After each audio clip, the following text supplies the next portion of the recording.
And welcome to the budget hearing for Housing, Homelessness, and Building Committee. I am so excited to be the chairman of this committee. I'm also nervous because the shoes that I fill are some pretty big high heels in Shayla's favor. She has created a space on council in terms of advocacy that I hope to live up to, and if I can be humble but bold, even add to. So thank you for being here. I want to start with a quick story before I jump into the hearing. Last year, I got a call from a young lady. She was 20 years old. She was a full-time student at Otterbein College, but she also, even though she had housing at Otterbein, still worked full-time. She worked full-time because she had to supplement the income of her grandmother who raised her in the housing, their apartment off of Main Street in Columbus. That day she called me. She said that her grandmother, with her Social Security, brought in about $1,300 to $1,400 a month, but that their apartment that they had been renting for $800 had been sold to a developer, somebody who was changing things, and that their new rent was $1,500 or $1,600, and that they would need to move.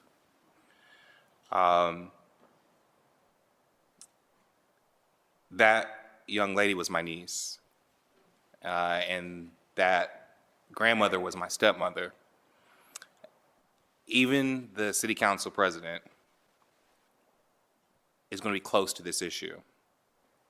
It's coming, it is going to touch, and will touch all of us in some way. And even with all the folks to call and the resources, they qualified for support.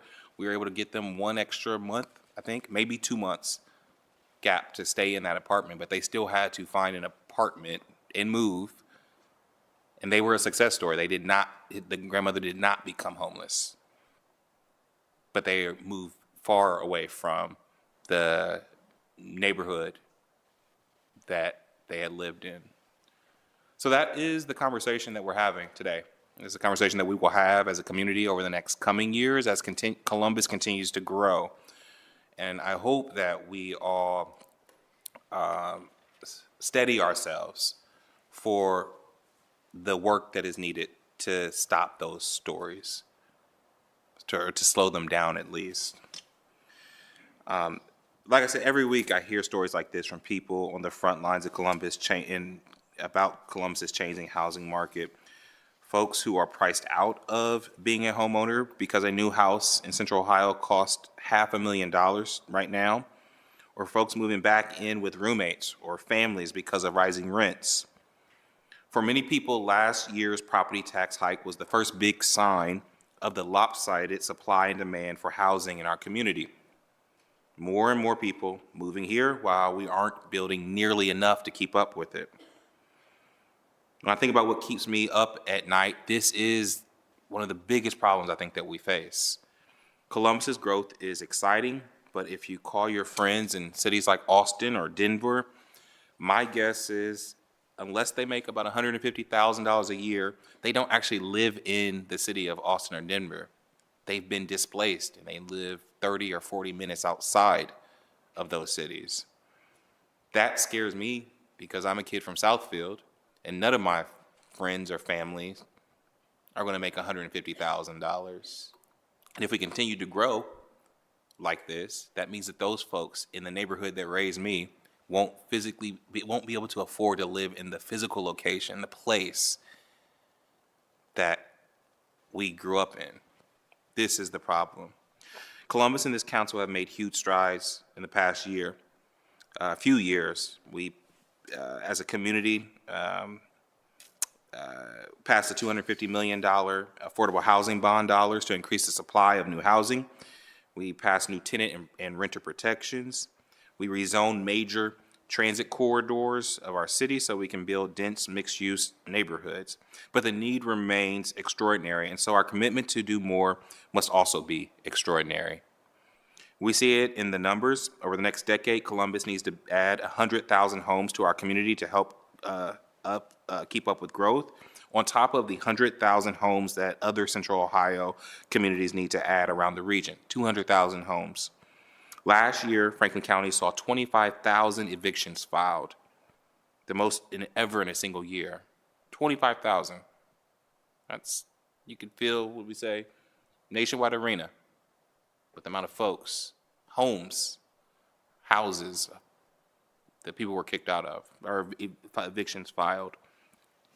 And our point in time count, which measures homelessness in Franklin County, found nearly 2,400 residents in our community were homeless, which was another all-time high. I intend to spend the next few months listening to residents, stakeholders, and experts to assemble a plan for this committee for the next 18 months. If you have ideas, we want to hear it. In fact, right now, right before this meeting, Councilmember Green and I met with homelessness advocates to better understand the crisis happening around our city. And later this week, I'll be at the point in time count. Over these coming months, I plan to sit down at more tables and hold more conversations to hear directly from you about how we can address our housing crisis together. But I do want to share some of my initial priorities and beliefs. I believe we need to act with more creativity and more urgency around these issues. We need to incentivize the kind of mixed-use, transit-oriented developments and neighborhoods our residents want. Why I championed Link Us, because it was more than just buses and sidewalks. I believe it will change the way we develop and reverse our patterns of unsustainable sprawl. And I believe we need to move beyond false choices. I believe that we can invest in more housing supply by addressing barriers to zoning, permitting, and financing, streamlining processes at the city level, working with partners to bring new development partners to the table, and we can double down on more tenant and renter protections so people who've always lived in our neighborhoods can stay in those neighborhoods. In particular, I want to figure out what can we do to stop this spate of so-called rent evictions, where investors buy up and flip these big buildings. We need to create more home ownership opportunities at all price points, and Columbus to get over its NIMBY opposition to multifamily housing and renters. And I believe we need to explore more and more dedicated funding sources for addressing homelessness. Our shelters are full, and when people are staying in them for months, that's not temporary shelter. That's just becoming housing. And I don't think that that is what this community intends. So let's go ahead and get the conversation started about this year's budget and how we can collectively work together on it. I'm going to turn the floor over to Councilmember Green to help my colleague and partner and co-chair of this committee. I'm so excited to join her, actually, in this work. She and Councilmember Favor were the amazing duo that I am just grateful to join. Councilmember. Thank you. Looking forward to hearing everybody's testimony and overview of the budgets tonight. I don't have a whole lot to say. I just want to express my gratitude for all of you for being here, to our partners in the community for the work that you do every single day to support and uplift some of our most vulnerable residents. If you know me, you know I am a social worker, and we cannot escape the fact that housing and quality of life are so intrinsically linked, and so this is bigger than just bricks and mortar that we're talking about. This issue is fundamental to all of our lives, and bringing a lens of equity and justice and humanity to it, I think, is where we all are heading next. And so we're grateful for your partnership and joining us on that journey, and thankful again for you being here tonight. Thank you. I'd be remiss not to shout out Councilman Remy. Thank you so much for being here and helping us. When we speak about this committee, we're speaking about council. Council believes in these values, and council will work together to address these crises. We're going to jump into presentations from the development department. I think I'm turning it over to Deputy Director Webster, who will lead us, and then Aaron Prosser And after that presentation, we'll hear from Director Messer with Building and Zoning Services. Director Webster. Thank you, Council President Hardin, members of council, for the opportunity to present the Department of Development's Housing and Homelessness portion of the 2025 operating budget. I'd like to begin with some guiding principles we used in development of our budget. We don't see this budget as a funding strategy, but as focusing on implementation to directly impact families as we navigate the housing shortage. Affordability isn't simply less expensive rents and home prices, but about addressing stability, exploitation of our tenants, and ensuring access to economic opportunity. Also, spending on housing stability limits the number of people experiencing homelessness. This budget includes resources to address the needs of those currently experiencing homelessness.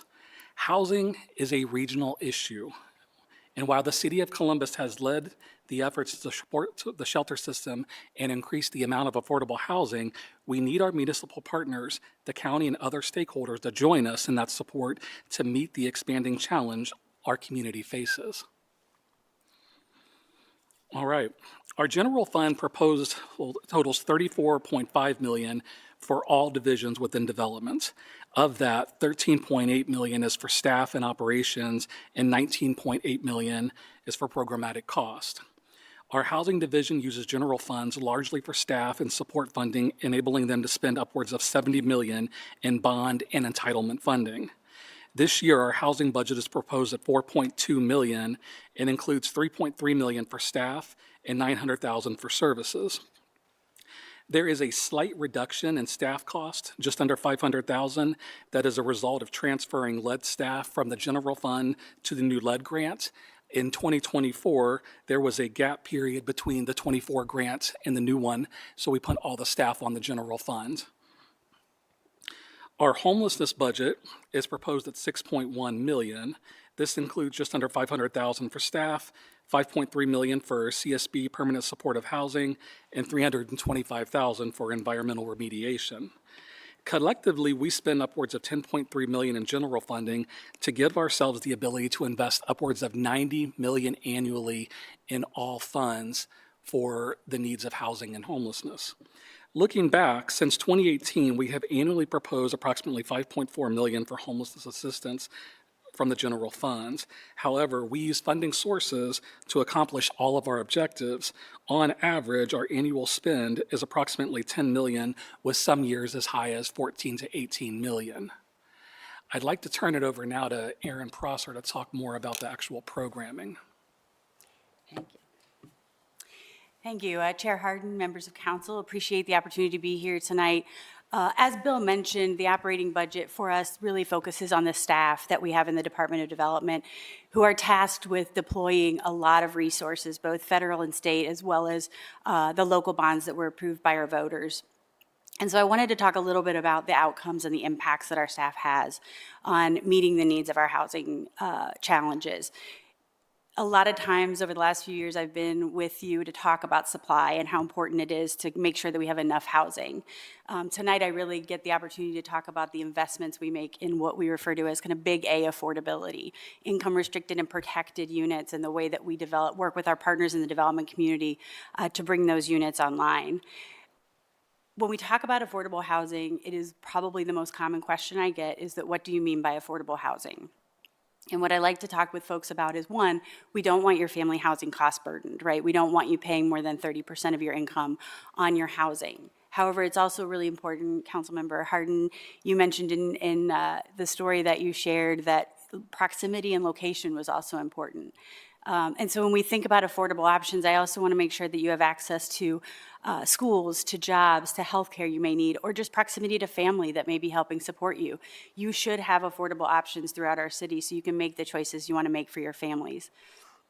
The second important part is stability. If you are paying less than 30% of your income on your housing, however, you are staying with your sister in doubled up situation where it's not meeting the needs of your family, that cannot look like affordable housing that we're going for our residents in Columbus. And then finally, we can't ignore the fact that housing provides the wealth building opportunity in this country, and we have to make sure that regardless of where you are in the income bands here in Central Ohio, that you have the opportunity to enter home ownership. And what we really wanted to lay out is as we deploy our staff and the funding that we do out of the Department of Development, it is really focused in these 3 areas and meant to support our families, in the most vulnerable families in our community. Considering access, as we look at the affordable housing bond package, our staff in the Department of Development in the Housing Division, they work with our affordable housing partners every day to get these critical projects across the finish line. And the voter-approved bonds that our staff is able to put into projects is what gets those projects ultimately built. As we look at that $250 million that's so far been authorized by the voters, we've deployed about $141.5 million of those dollars. That ends up being about 39 projects and just a little bit over 3,000 affordable units in our city. They are not just less expensive units. They are income restricted and protected units. They go to families in those household income levels. There is a compliance process associated, and there is stability in those units for those families or those individuals. It is extremely meaningful. Over the last 5 years, that includes 523 permanent supportive housing units to serve our most vulnerable individuals in the community, those exiting homelessness, and then those below that 30% of our area median income. In addition to that direct funding through our bond dollars, in addition to the federal dollars that our team deploys, we also have the Division of Land Redevelopment in the Department of Development, where we are able to utilize some of the city-owned property that we have in what is more normally referred to as our land bank, to be able to bring some innovation to the space, but also look at opportunities in our highest rent and highest opportunity neighborhoods, where we do have that ability to work with partners like Healthy Homes, Healthy Families, to bring a lot of new affordability. If you look at the last 2 years and the parcels that we have sold, 90% of those sales included an affordability component, including housing for those with housing choice vouchers in our community. So really bringing the land and the important assets we have focused on that affordability, focused in neighborhoods that are seeing incredible change. Stability is the second bullet that I shared with you. And again, if you are not stabilized in that housing, if you are not able to imagine a future where a year from now you will continue to live in that unit and your child will continue to go to the school that they're currently in, that becomes that additional stress for you in the housing space that's exacerbated by the housing scarcity. And so as we look at our team in the Department of Development, looking at the ability to support our low-income homeowners, those folks that are in our neighborhoods that are seeing changes, they were able to deploy about $6.5 million over the last 3 years, impacting nearly 1,000 low-income households. And that really allows us to preserve those folks and allow them to stay in their home. They're currently in an affordable unit because of where they're living. If they lose that unit, not only do we lose that naturally occurring unit, we're going to have to find another place for them to go. And so that preservation and the team in our housing division is really focused on making sure that low-income homeowners are stabilized in their housing. Since COVID, we've deployed $90 million of emergency rental assistance to stabilize families. Council President, you mentioned where we're seeing those eviction numbers shift, and certainly the emergency rental assistance has been very impactful in making sure that those filed evictions don't end up as set-outs, that we don't see that consequence for our families. Nearly 30,000 households have been served over the last few years with that emergency rental assistance. And then finally, we have an incredible innovation team in the Department of Development that has looked at how do we make sure that folks stay in their housing. Everything from housing resource specialists to the code change that council passed last year around the relocation assistance to make sure that as we have emergency vacates in our community that the property owner is part of that solution. We really looked at all the different ways that as folks face housing instability, how could we intervene and make sure that they can stay in that housing. And then finally, as we look at opportunity, housing is the greatest link to accessing things like education, your workplace. How and where you live is going to be really critical to how well you access opportunity. The ability to use the community reinvestment area incentive to include affordability in our highest market rent areas has been incredibly important in making sure that there are a lot of different price points to serve our community in those high rent, high opportunity neighborhoods. Since 2018, when the policy was amended to include those affordability requirements, there's been just short of 1,500 affordable units included in locations that is really hard to build new affordable housing because of land costs and because of the attractiveness of the properties in that area. It's really hard for our affordable housing partners to get access to those neighborhoods, and through this program, we're able to include those units so people have access to those big opportunity areas. It's also really important as we think about the bond package and the ability to utilize some of those dollars with partners like the Community Land Trust and deploying $31 million to support affordable home ownership opportunities throughout the city of Columbus, so we can expand the ability for folks to engage, to be part of that wealth building process. And I think it's been a really impactful thing. Last year, the Land Trust was able to celebrate their 100th home that they brought forward as well. So this is something that, as we think about making sure that housing also is not just affordable, but enables our community members to achieve economic opportunity as well. And we really wanted to just make sure, as we think about the operating budget and the staff that is working in the Department of Development and really focused in on primarily families earning less than $50,000 a year, and making sure that they have access to housing that meets their needs, that it is safe and stable, and that if they so choose, they can enter things like home ownership and other opportunity to build wealth in our community. I can't thank our staff enough for the hard work that they do every day, and really bringing innovative solutions and understanding how best we can respond to the housing scarcity and the crisis that's at our door. So appreciate the opportunity with all of you to present the operating budget, and I think Bill or I would be happy to entertain any questions. Thank you, Director. I want to start with that pandemic emergency rental assistance program, $90.2 million that was put out over the last 3 years or so, 3.5 years. Seeing that those dollars are not going to be here anymore, how's the department, how's the city thinking through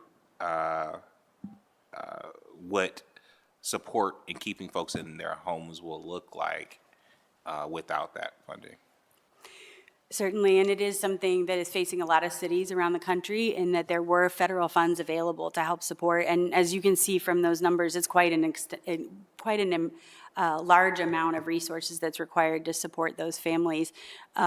As we look at the Human Services team in the Department of Development, really looking to figure out, as we look back on how we deployed those emergency rental assistance dollars, how can we be most effective in figuring out who needs that support? How do we identify families that are at risk for experiencing homelessness? How do we make sure that we have resources to keep them housed in that moment? So we do have the innovation team in the Department of Development thinking through what does it look like if we don't have access to those federal funds moving forward, to ensure that we don't have other folks experiencing an eviction and then ending up with a set out where they do lose their housing.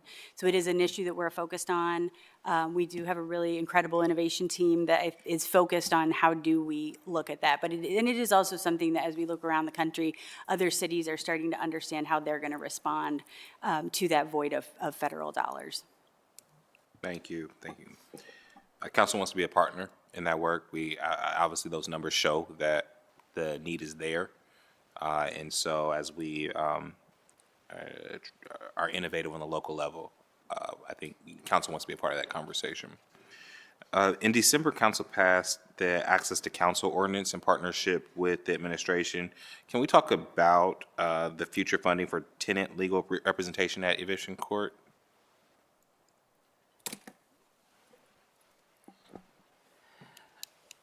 Council President Hardin, members of council, yes, we appreciate the partnership on access to counsel.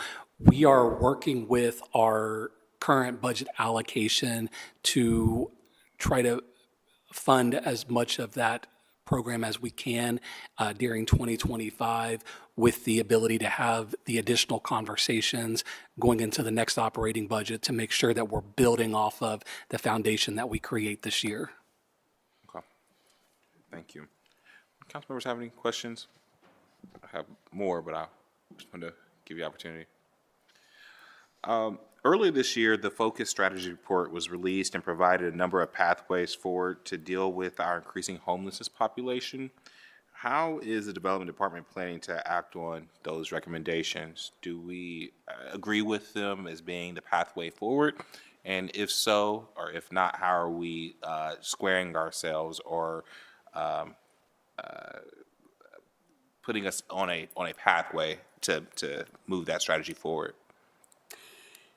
And I think as we continue to grapple with the challenges that the housing scarcity is bringing to us, and we look across the country at the outcomes of other cities that did not have partners out in the community that were thinking and identifying solutions for how to address the challenges facing our most vulnerable around housing insecurity, and then, into those experiencing homelessness. Again, as you can see from the slide deck, we really look at a lot of different interventions to keep people housed.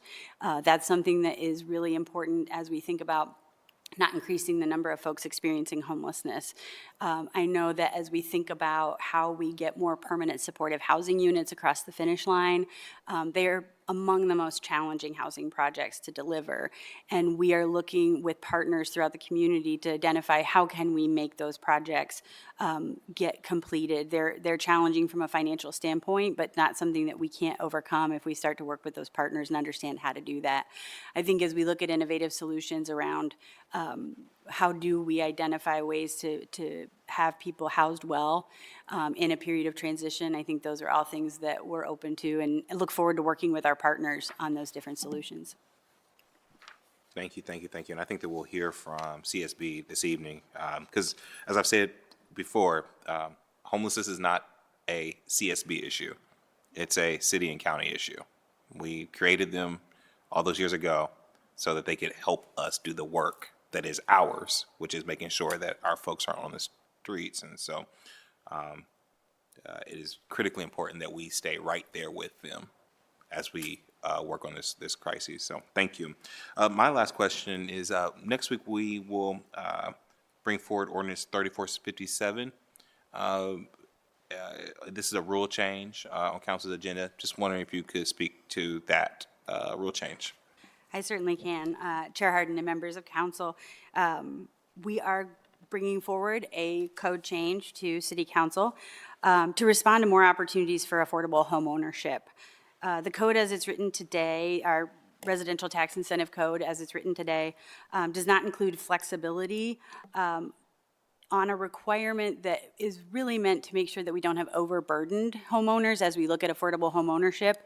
It's a pretty standard practice to not allow the resident to take on a home ownership opportunity that exceeds 35% of their gross income. It's really meant to make sure that not only are we meeting that area median income level for affordability, but we're not also putting them in a position that they can't sustain the housing. But we did not build in flexibility into that particular requirement. And so the code change that we're bringing forward would be to allow the director on a case-by-case basis to add that flexibility in. It would still require that they meet the affordability requirements, and it would be on projects that exceed more than 100 units, so ones that are pretty impactful to the ability to house all our folks. This change would not change the affordability requirements for the CRA for owner-occupied units, and the project would still need to come before City Council for a housing development agreement. So while it does give the director a flexibility, there would still be legislation required from council to ensure that that project really meets the spirit of what you intend on the CRA program. It would give us flexibility to bring those projects forward, where right now the current code does not have that flexibility built in for us to consider those alternative options. As we look at changes in funding and financing, there is some other financing tools that allow us to ensure that owners aren't overburdened. At times it's going to sneak a little bit above that 35%, and right now the way the code is written without that flexibility, we just aren't able to consider those projects. And so this, again, it would be a housing development agreement, would be subsequent to the directors bringing that project forward for, again, you to make sure that the project is in keeping with the spirit of the CRA program. Thank you. And the goal of this is to ensure that with the rising cost of home ownership, that we can actually work and use a CRA tool to provide as affordable as we can in this market housing, which we believe is a pathway for wealth building in our community, and making sure that there's access to for folks from all backgrounds. So, thank you. We good? I'm sorry, I just wanted to back up for one moment and go back to the question about access to counsel. I know we keep talking about efforts and investments to keep people in their homes, and how that is a top priority in pretty much every facet of the work that we're doing. You know, last year when we completed the Stout study, there were, you know, absolutely undeniable outcomes. You know, for every $1 that we invest in access to counsel for someone facing an eviction, we see a $4 return on that investment, which yields really significant immediate and long-term cost savings for both the city and the county if we were to invest in it. Not just to mention the, of course, individual positive impacts for those individuals that are facing evictions. So can you talk a little bit more specifically when you said we are working to implement parts of that program, what parts we're looking at implementing, and a little bit, digging a little more deeper with our strategy related to that? Sure. Councilmember Green, members of council. It's not, I apologize if I misspoke a little bit. It's not that we're trying to implement just simply parts of the program. We feel that access to counsel is critical, and this is a program that is very important to us.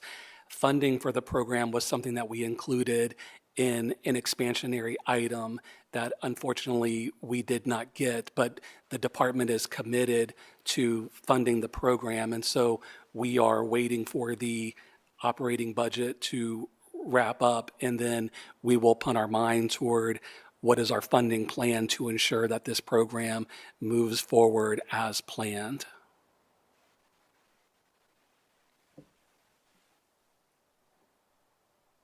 Thank you, Director. Again, we will be, council will be continuing to work with you over the next couple of weeks as we work to pass the budget, I say in the next 3 to 4 weeks, and so we will stay in communication as we, again, work side by side on these pressing issues. We'll now have a presentation from Director Messer from the Building and Zoning Services. Director, the floor is yours.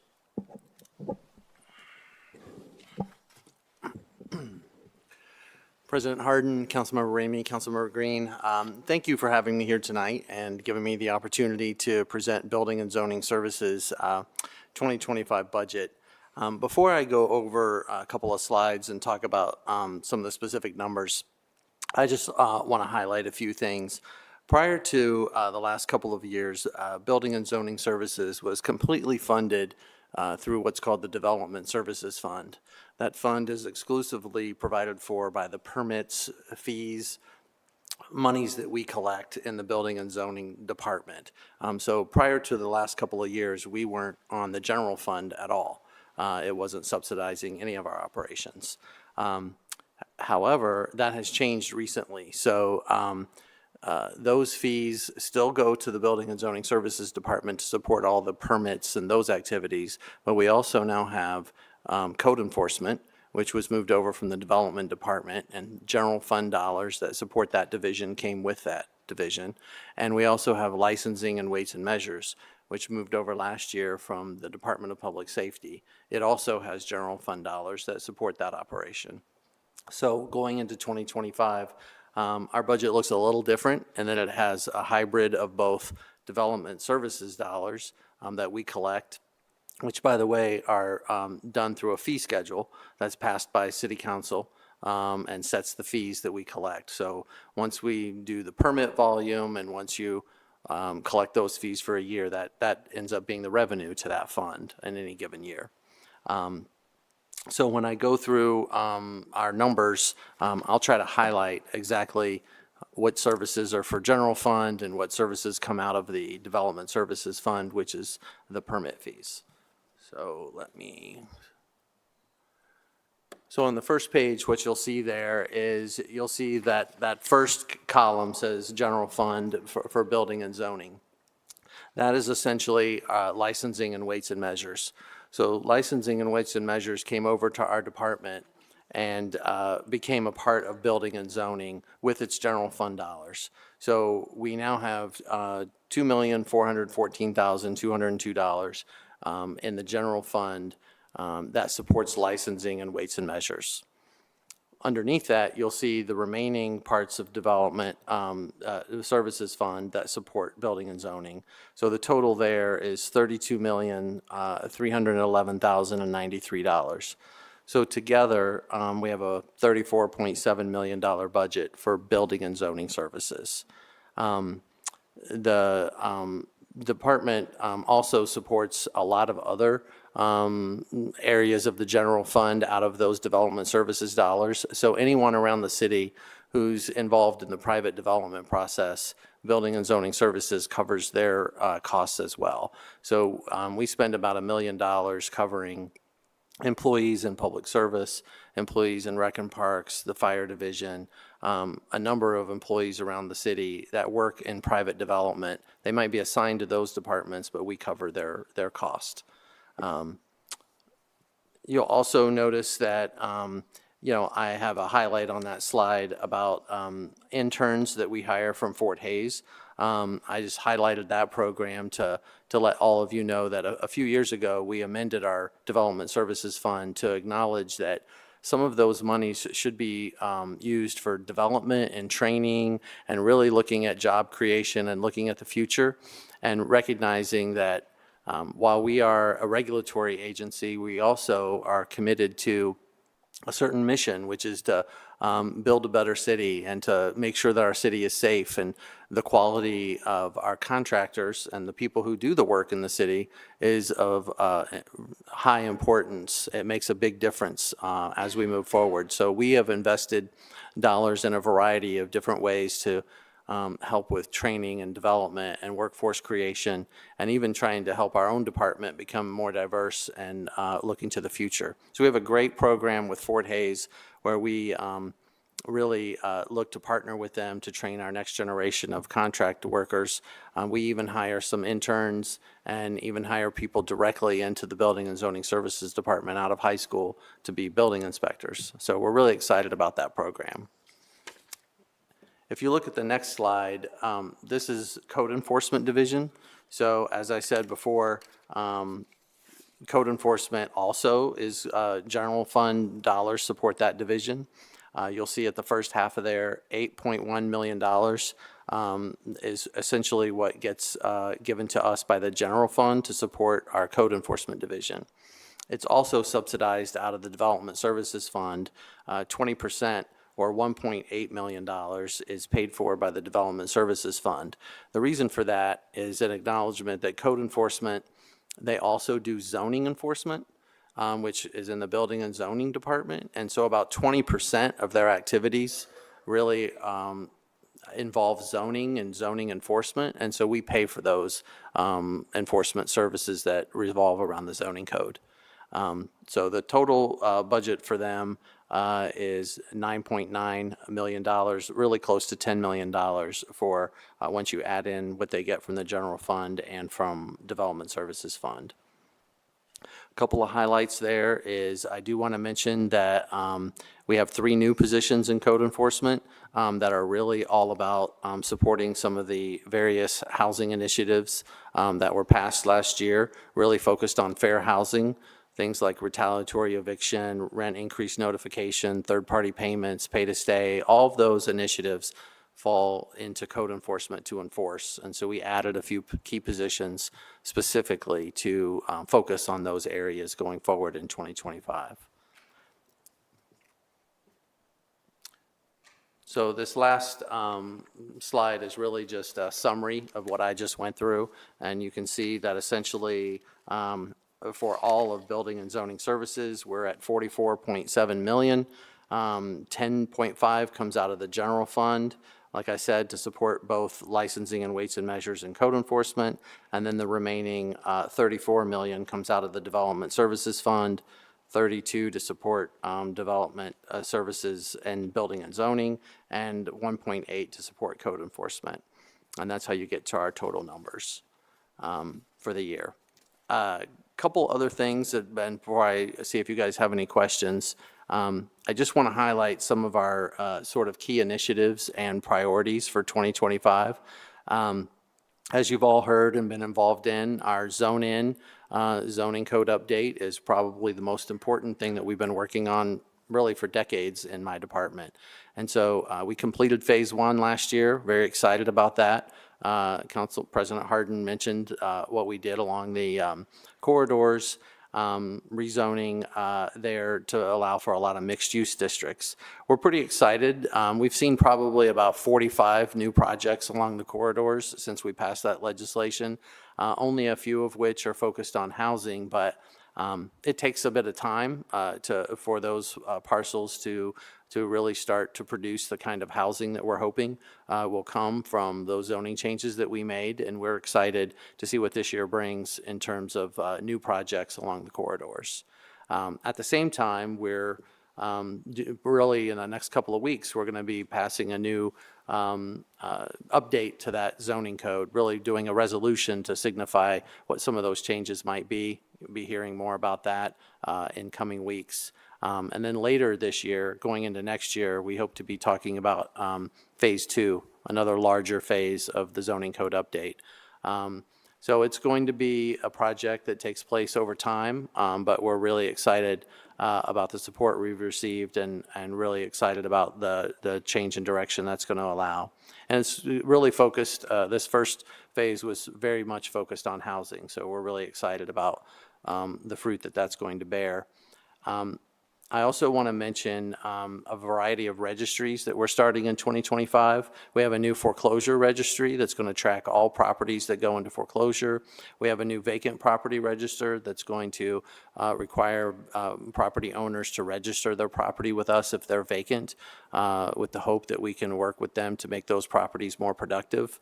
And we also have new wholesaler registration property. You talked about, your family and some of the trials they went through. And when we look at across the city, one of the things that happens when you start to become in a housing crisis and having a housing shortage is the wholesalers move in and they come in and essentially, try to foster transitioning property from one person to another for a profit for themselves.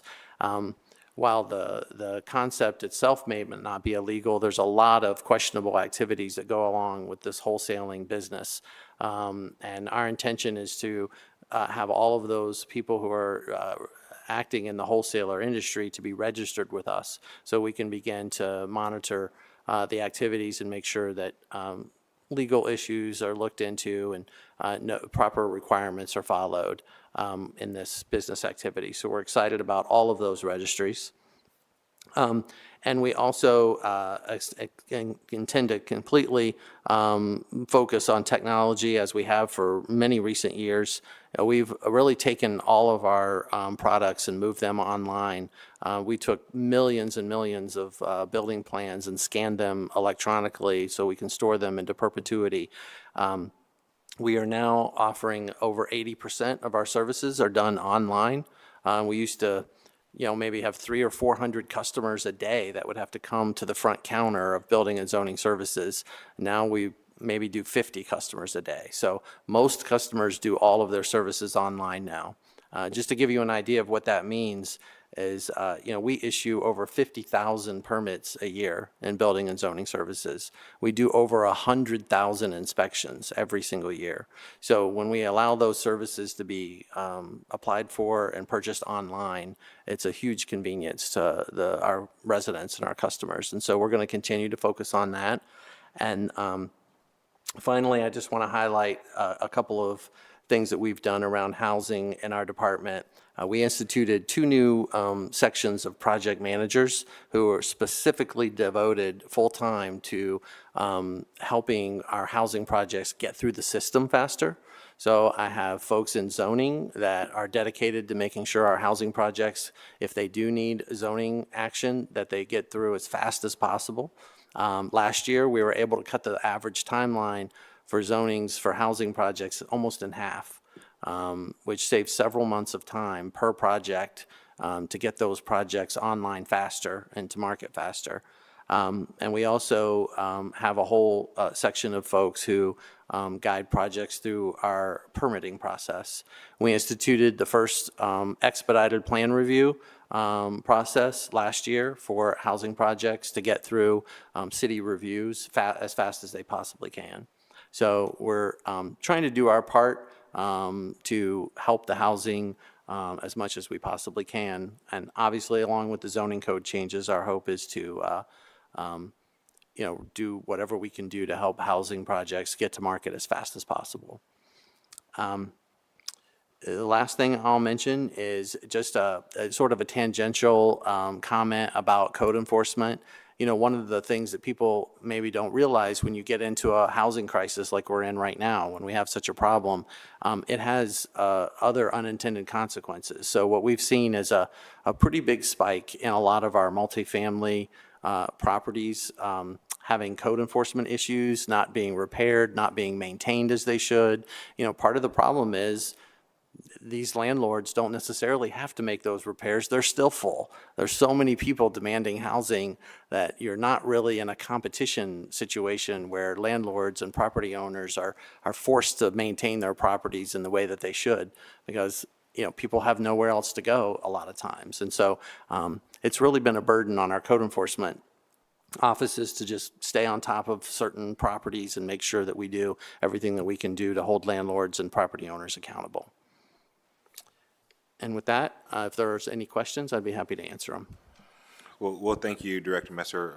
Several of those new efforts that you spoke of were truly done in partnership with this council, and so we really appreciate, and really, a lot of the credit goes to Councilmember Favor for pushing some of those efforts. I'm excited to see the piece that I worked on, the wholesaler registration, go into effect, and how we will implement that.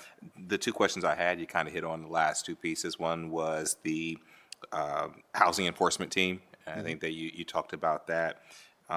Is there any more? I wanted to learn a little bit more. You hit on it on the fast track initiative. Obviously, there are so many things outside of our control in terms of the housing market, the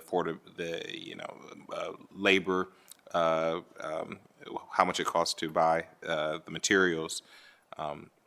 This is the one area where we can potentially impact and bring affordable housing to the market quicker.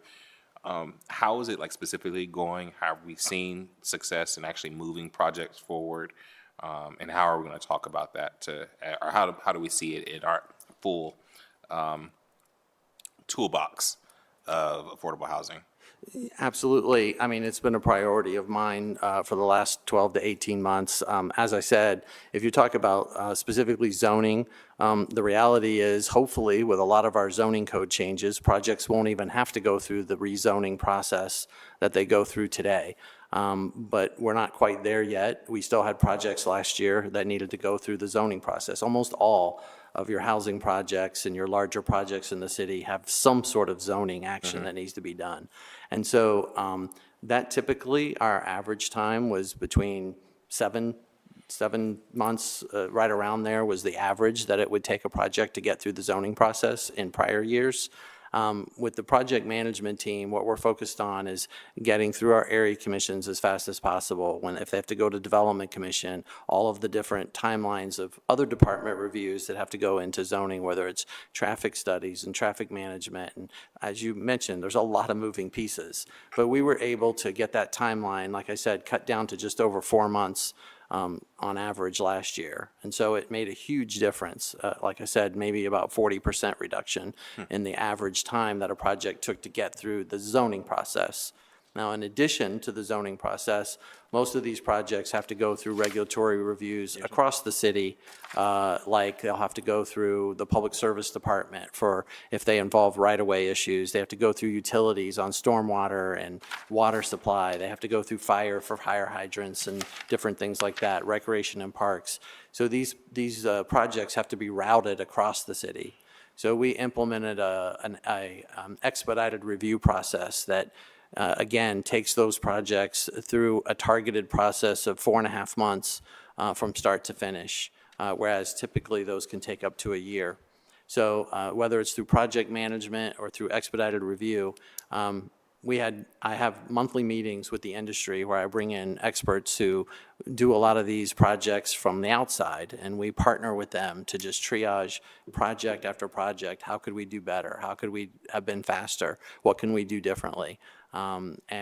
We signed a memorandum of understanding that not only holds me accountable to get projects done faster, but then the applicants, the engineers, the architects, they're also held accountable to get projects, to get their piece done as fast as possible. And we sign those MOUs project by project so that we can hold each other accountable. So we're trying to be creative. We're trying to be as diligent as we can to really take every one of these projects and just make them go as fast as possible, while recognizing we still have to regulate and we still have to comply with various codes. Thank you so much, Director. Are there any questions from my colleagues from BZS? I just wanted to ask a question very quickly about the housing enforcement team. And so we're hiring 3 people to staff that. Is that, do you think that's enough to accommodate, I guess we haven't started yet, so we're learning also, but do you imagine a scenario where maybe other code officers might be cross-trained so that we could do better enforcement depending on how we start seeing complaints roll in? And if somebody wants to contact that team for assistance, would they just do that through the 311 app like the rest of your services? That is correct. They would use 311. And you're right, I'm not sure whether 3 full-time staff is going to be enough. I mean, the most likely scenario is current code officers who have been doing work tangentially to this type of work will probably step into those roles, and the 3 new people will probably be code officers. We probably won't be hiring people off the street except for to backfill those housing positions. But we are going to take a look this year and see how it works. We're committed to making sure that we partner with everyone that we need to partner with, and also resource this area as much as possible. So we're certainly open to adding more staff, or if we need to move resources around. There's a lot of things that we've talked about internally and organizationally to be able to streamline how code enforcement works and free up some additional resources for some of these really urgent initiatives that we need to do. So we're committed to do whatever's necessary to make sure we staff it appropriately. Thank you, Director. And like I said, with development, we look forward to working with you over the next couple of weeks as we close out this budget and vote in the next few weeks. We're going to switch now to some invited guest partners that we see in the housing community that continue to add perspective as we go through this budget process. The first speaker that I'm going to invite up is Kelly Harrop, who's with the BIA, the Building Industry Association, to hear how they're looking at 2025. Welcome, Kelly, to Council.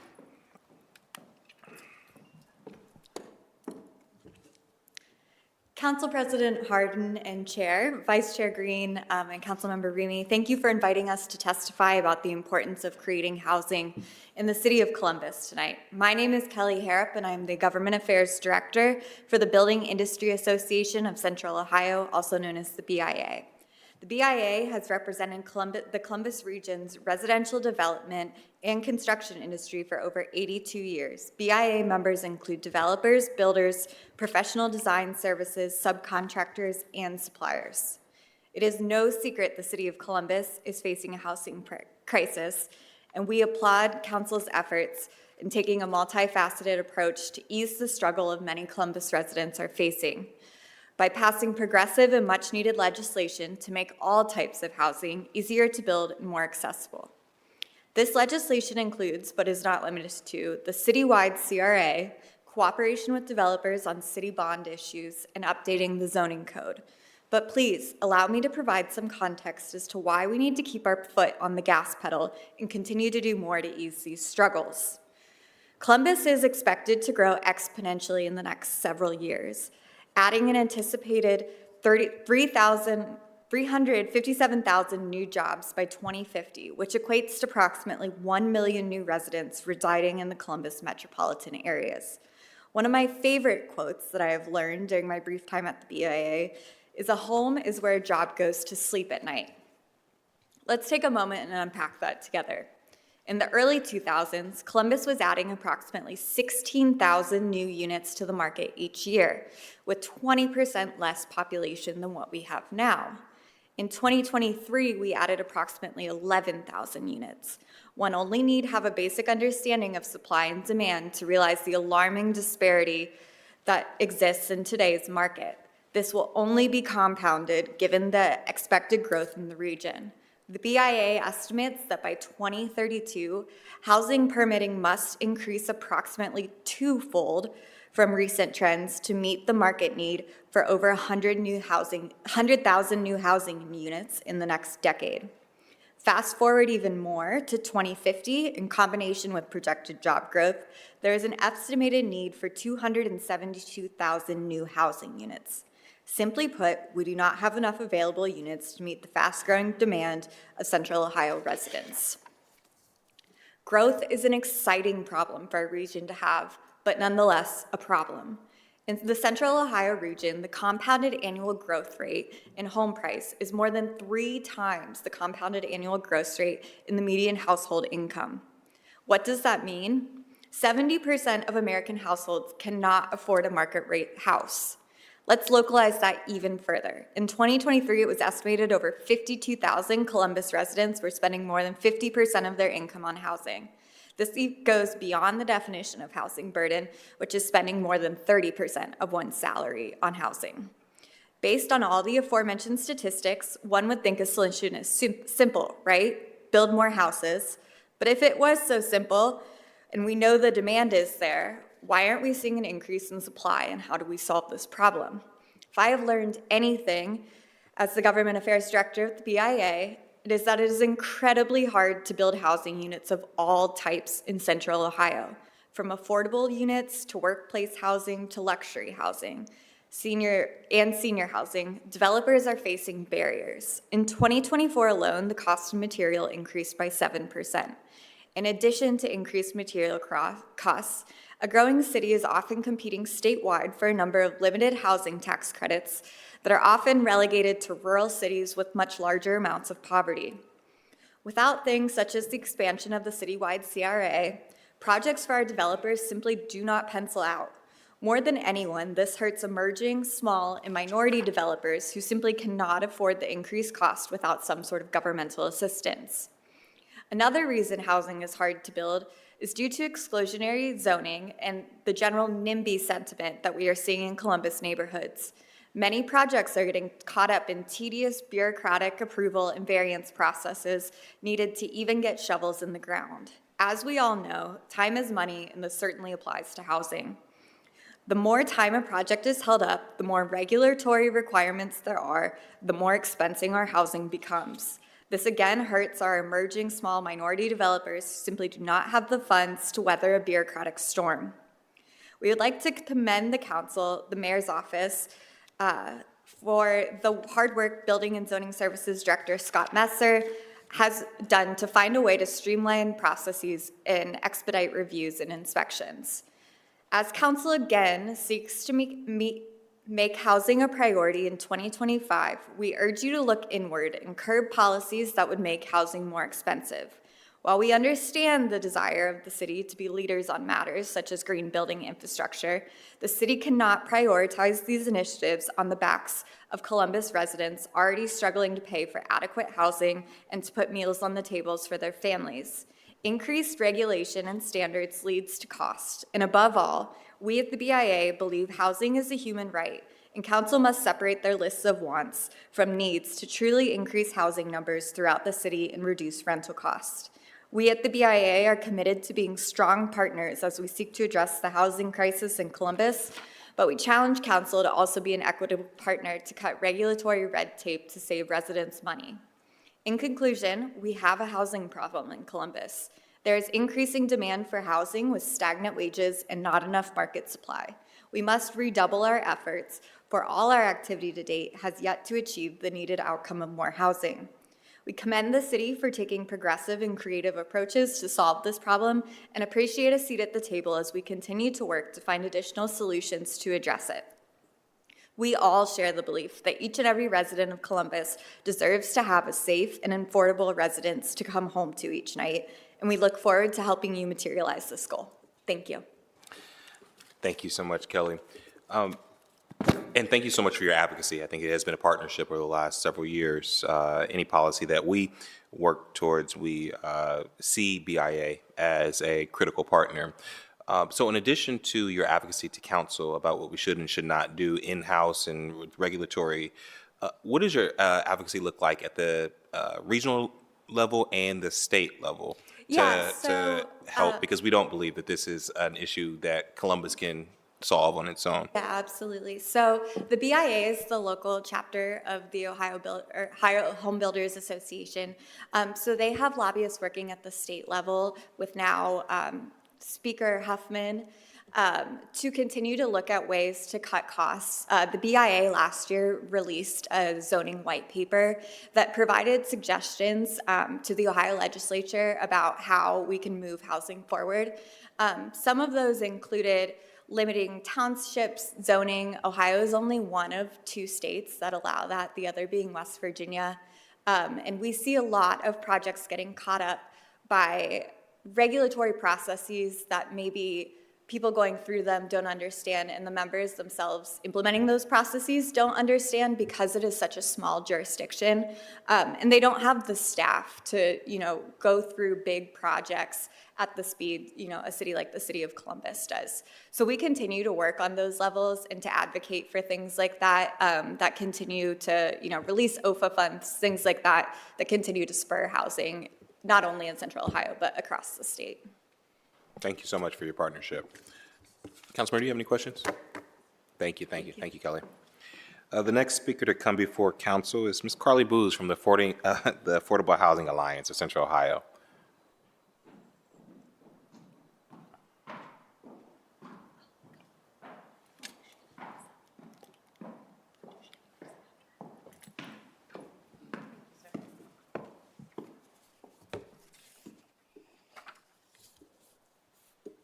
Council President Hardin, Co-Chair Green, I want to thank you for allowing me to join you this evening, and I'm honored to share some thoughts on behalf of the Affordable Housing Alliance of Central Ohio.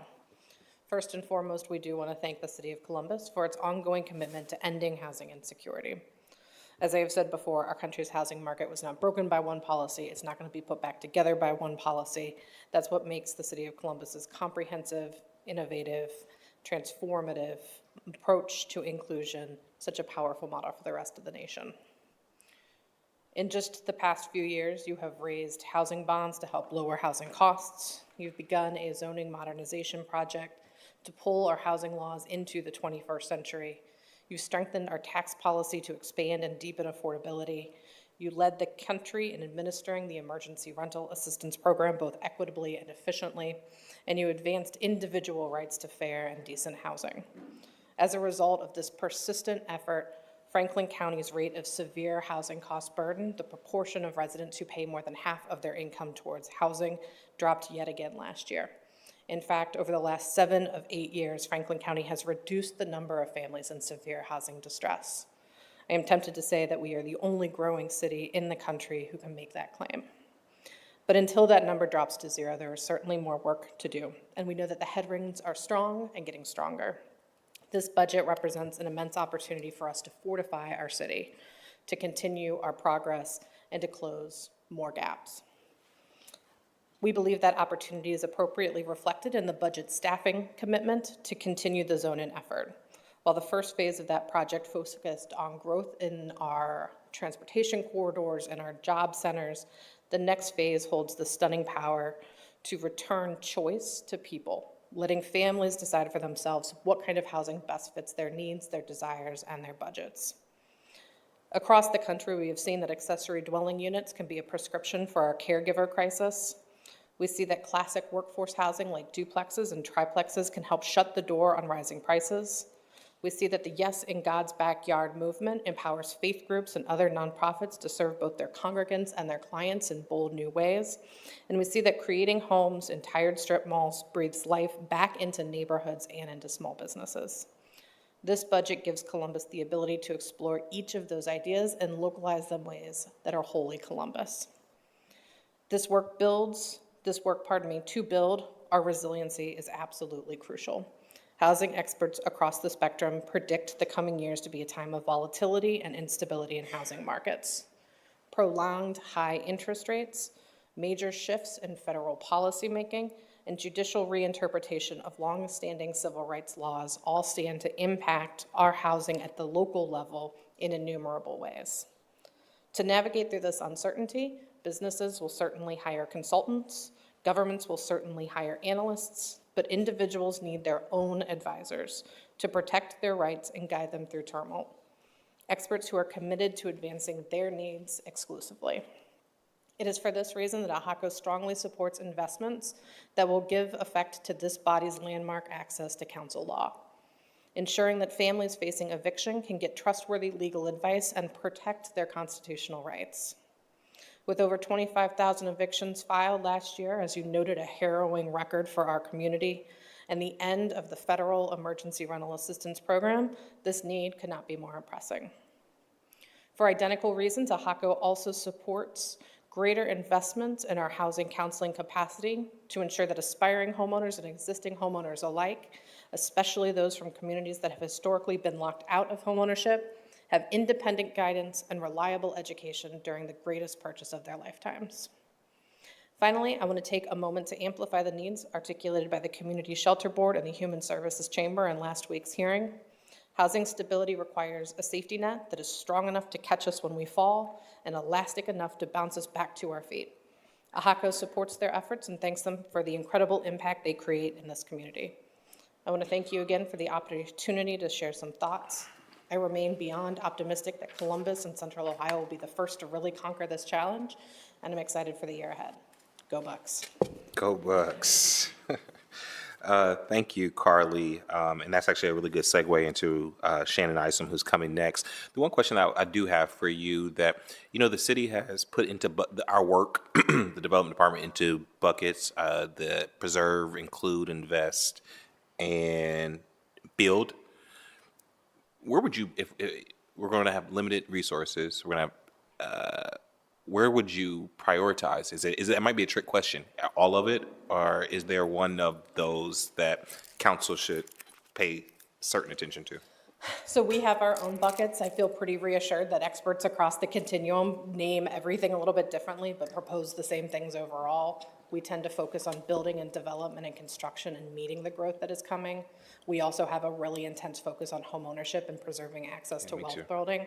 And then we also want to make sure that as a region, we are really focused on economic mobility and stability. Those who can earn more, giving them the tools to be able to grow out of poverty, and those who are not able to go back to work for whatever reason, making sure that that's not a sentence of homelessness. There is a lot of places where we have found tons of success, things that we know work, and copying and pasting is somewhat intuitive. Things like Success Bridge and the work that we've done with Columbus State to expand access to college education for students. Resiliency Bridge, a very similar approach, but for folks obtaining workforce housing and workforce credentials. I think our affordable housing bond program is stellar. I think the work that the Land Trust has done, as well as the Affordable Housing Trust, these are things that we know kind of create a diversified effect and work in different buckets. I also think that in the coming years, there is a lot of innovation to be had in financing tools, not just grants and continuing the housing bonds that we know are proven, but looking at how we can be more creative with the use of lending tools and expanding access to financing. Thank you, Carly. Well, I certainly look forward to working with you. You'll be one of those trusted stakeholders that hope to do this work side by side with this council would. Specifically for home ownership, I'm really intrigued and want to focus on this as a way to build wealth, specifically in Black neighborhoods, Black communities, and certainly would like to partner with you on that. Thank you, sir. We stand ready to serve. Thank you, thank you. Next speaker to come before council is Shannon Isom from the Community Shelter Board. Shannon, welcome to council.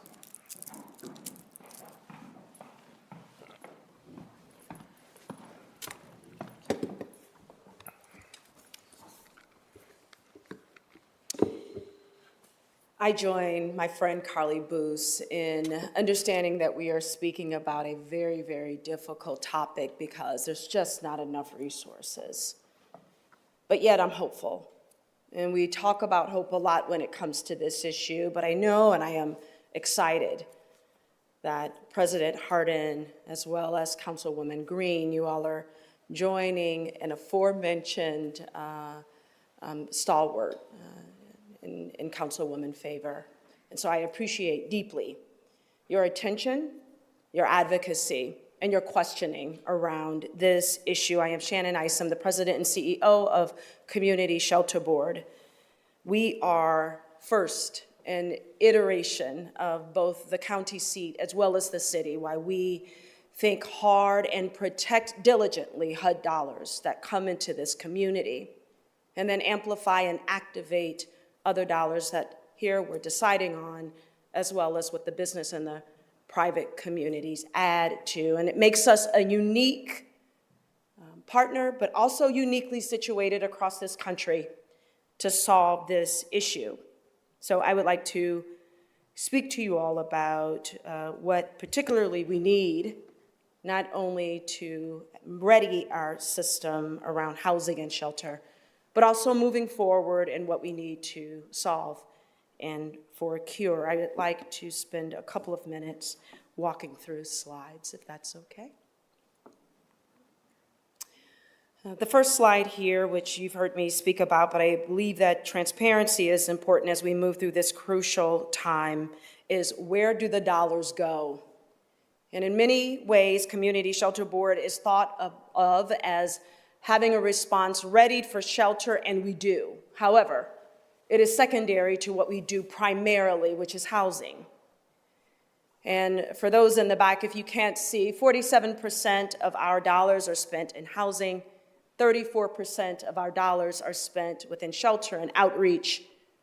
Crisis services has 3%, along with prevention and diversion for 5%, and shout out to prevention and diversion because it is by far the hardest working part of that pie. And then for internal costs for CSB at 11%. And we do our work, and those monies are funneled through, and we are a funder that funnels through the response system that is made up of incredible, incredible partners. Many of these partners that work 24 hours every single moment of every day. And we are then focused on a tapestry that responds to not only housing from the time that you hit the hotline, but all the way to and through permanent supportive housing. 16 partners, many of them doing dual and triple work on that slide. And then what do we do? And again, I know it's a small slide, but it gives you the entire patchwork of what we do. Traditionally, and you'll see that on the most left, we are a system that runs 1,434 beds. Again, that's done through partners, us being the funder. Our biggest partner within that traditional system is Van Buren. Today, as they're doing the overflow of the overflow on some of the coldest days, we stretch at anywhere between 840 plus bodies being within Van Buren. Some of the new work that we've done within the last 2 years, and it could not have been done without the support of this council, our warming center strategy, which is now in its second year, crisis response, Sawyer Tower, as well as Colonial Village, as well as we have other partners way to the right that makes up this tapestry, including domestic violence, Huck House for Youth, as well as us responding to the city of Columbus for any public safety issues that come. I'm going to also very quickly center on the middle there with new. Approximately 370 beds have been added within the last 2 years within the warming center. The warming center is critical because on our coldest days when people do not choose to move into our shelter system, we have a good option. And that option is made up of our community partners, our faith-based partners, as well as hotels. We talked and I heard President Hardin speak about focused strategy and this community assessment. For 2 years, we had a third party coming in to ensure and to make sure that we were answering some questions that 3 partners requested: Franklin County, City of Columbus, as well as the Columbus Partnership said, listen, do we have a system that is readied for our growth, that is able to respond and stay agile for the capacities that we have, and what is going on with homelessness? Talk to us a little bit more about that. So this study was conducted, and the purpose of that, which is laid out there, was also to identify options for sustainability, for investment, because what was important is not only that we perform equitably, efficiently, and effectively in response to homelessness. And that response includes housing. The community has some strengths that they said we should build on and should be first and foremost in our mind as we make decisions. First, we have a rich history. We are a national leader for data collection as well as reporting. We have a sophistication around research and analysis. And in fact, they said that we rank very similarly to an LA or any other of a major city with our data collection. They also noted that the centralized funding structure is not only advantageous, but it allows us to be more efficient with our allocation, our resources, and our coordination of care with our partners. As I noted, we are a united funding agency, but what we didn't know is that we were ranked nationwide among HUD. HUD says that we are number 1 nationwide in our designation in the competition of funds, and we're ranked number 2 in this country for how we maximize those funds across our partner agency. This makes our system readily committed to doing the hard work that it needs to do. One of the things that I also would like to stress that doesn't get talked about much is that we have an inherent commitment that no child will be on the street, none. The minute that we hear of any child that is in any state of unsheltered homelessness, we flex our system. And that, they also noted, was a strength that you just don't see in other communities. That is not to say, though, that you've heard it, we have an affordable housing crisis. I'm not going to detail because you already know that the rents have increased exponentially more so than the national level, and that our vacancy rates have dramatically decreased based on national. Here's also the rub, is that as the country is stabilizing, we are not. So we know that we are still in an active homeless crisis, and that for those that are extremely low-income households, they are significantly being hurt. Here are some concerns, and these are the things that we need to address. There's disparities. Black households don't do well within our response system, especially within our shelter system.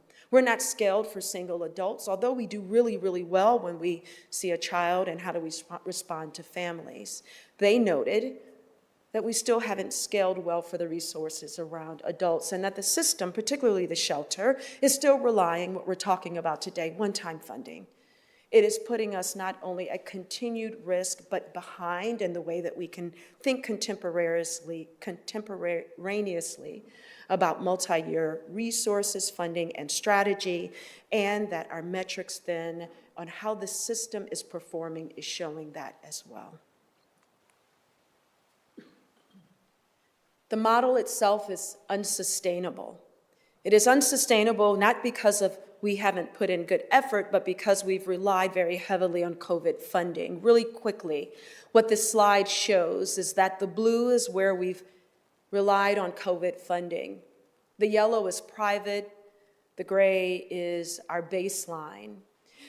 You can see very quickly where that trend is going, but you also can see where the trend is going, and that the support that's needed is continuing to increase. Lastly, I believe we're going to talk about this. When we lose the COVID funding, the system will lose capacity if funding is not only replaced, but stabilized and sustained. The predictive modeling that the third party came to us also came with some solutions. And what is so great about these solutions, President Hardin and Councilwoman Green, is that we can do these right now. And what we can see is not necessarily a full cure, but what we will see is an iteration over time on a system that will start to change with immediacy. If we invest into our system, the system that we have today, we can very quickly move to having a quarter of our adults reduce entry into our homeless shelters. We can establish non-congregate shelters for families and have high performance. We can add permanent supportive housing for adults, 375, and 250 rapid rehousing. That can be done based on some dollars I'm going to ask for today. If we don't do that, the current path will see not only that we will be going and exactly at the same clip we are doing today, but that we will increase unsheltered homelessness as well as homelessness altogether. Again, not to go over every detail of this slide, but this is their model for review. They came back and said, hey, this is the amount of money that you need to put into annual operating and service costs. And although we are in 2025, we'd like to start in 2024. So you will see that $15 million added to our ask. But it's not added for you only. That $15 million in 2024, we're asking $5 million for the city, $5 million from the county in additional funds, and obviously $5 million from our private, splitting it out in 3 ways that allows us to move through a level of sustainability for operating and service costs as we then implement strategies. The warming centers. I remember last year this time when President Hardin called and said, listen, what are we doing with our people and our families on these cold, cold days? We have one today. This is our 2nd year of running the warming centers, and we have gained not only some efficiencies, but some knowledge. We're asking for $1.2 million to continue to filter through to our partners, our faith partners. They're opened up their doors. They're taking care of 40+ people on any given night. But more importantly, now that it is cold, they flexed, and they're doing more benevolence. December saw 80 community members move through. We are now taking care of pets. We're now taking care of all couples, no matter how you present, we're taking care of you. The warming centers are providing something that hasn't been provided before, and people are showing up. January, the month that we are in, for those that have declined warming centers, it is imperative that we don't keep them out in the cold. 200+ people, unsheltered community members showed up in hotels that we gave them life-saving options. Many are still there today. So right now, we are operating, in addition to all of our shelters and our housing programs, 4 hotels that have a little over 300 people in them. Okay. As busy as this is, I'm going to ask that we concentrate on the City of Columbus column. And here's what we, on the top table there, has as our existing programming today. We've asking for general funds of $5.4 million. The emergency shelter gap funding, which is the ARPA funding at $4.66 million, rounding up. Winter warming centers, $1.2 million. And that is a total of $11.247,739. We always have federal pass-through dollars that come through the city, HUD dollars that move through, or other state dollars that move through at 2.35. So our total funding for our existing program, so the community knows as well, is $13.6 million $13.6 million that we are spending on existing programs today. However, a focus strategy came in and said, listen, in order for you to do it not the same, that you don't lose ground, you must start adding some service provisions, some strategies that look different. That's going to be that investment there at an additional $5 million that we're asking the city to consider. That total request, the investment request, is 18.7 million, little under $18.7 million. For those of you that may be viewing and saying, what's that total local request? That $40.5 million also includes what we ask for the county, which is an integral part of the success of this relationship, as well as private businesses. This slide is saying the same, except highlighting just the purple, just the purple.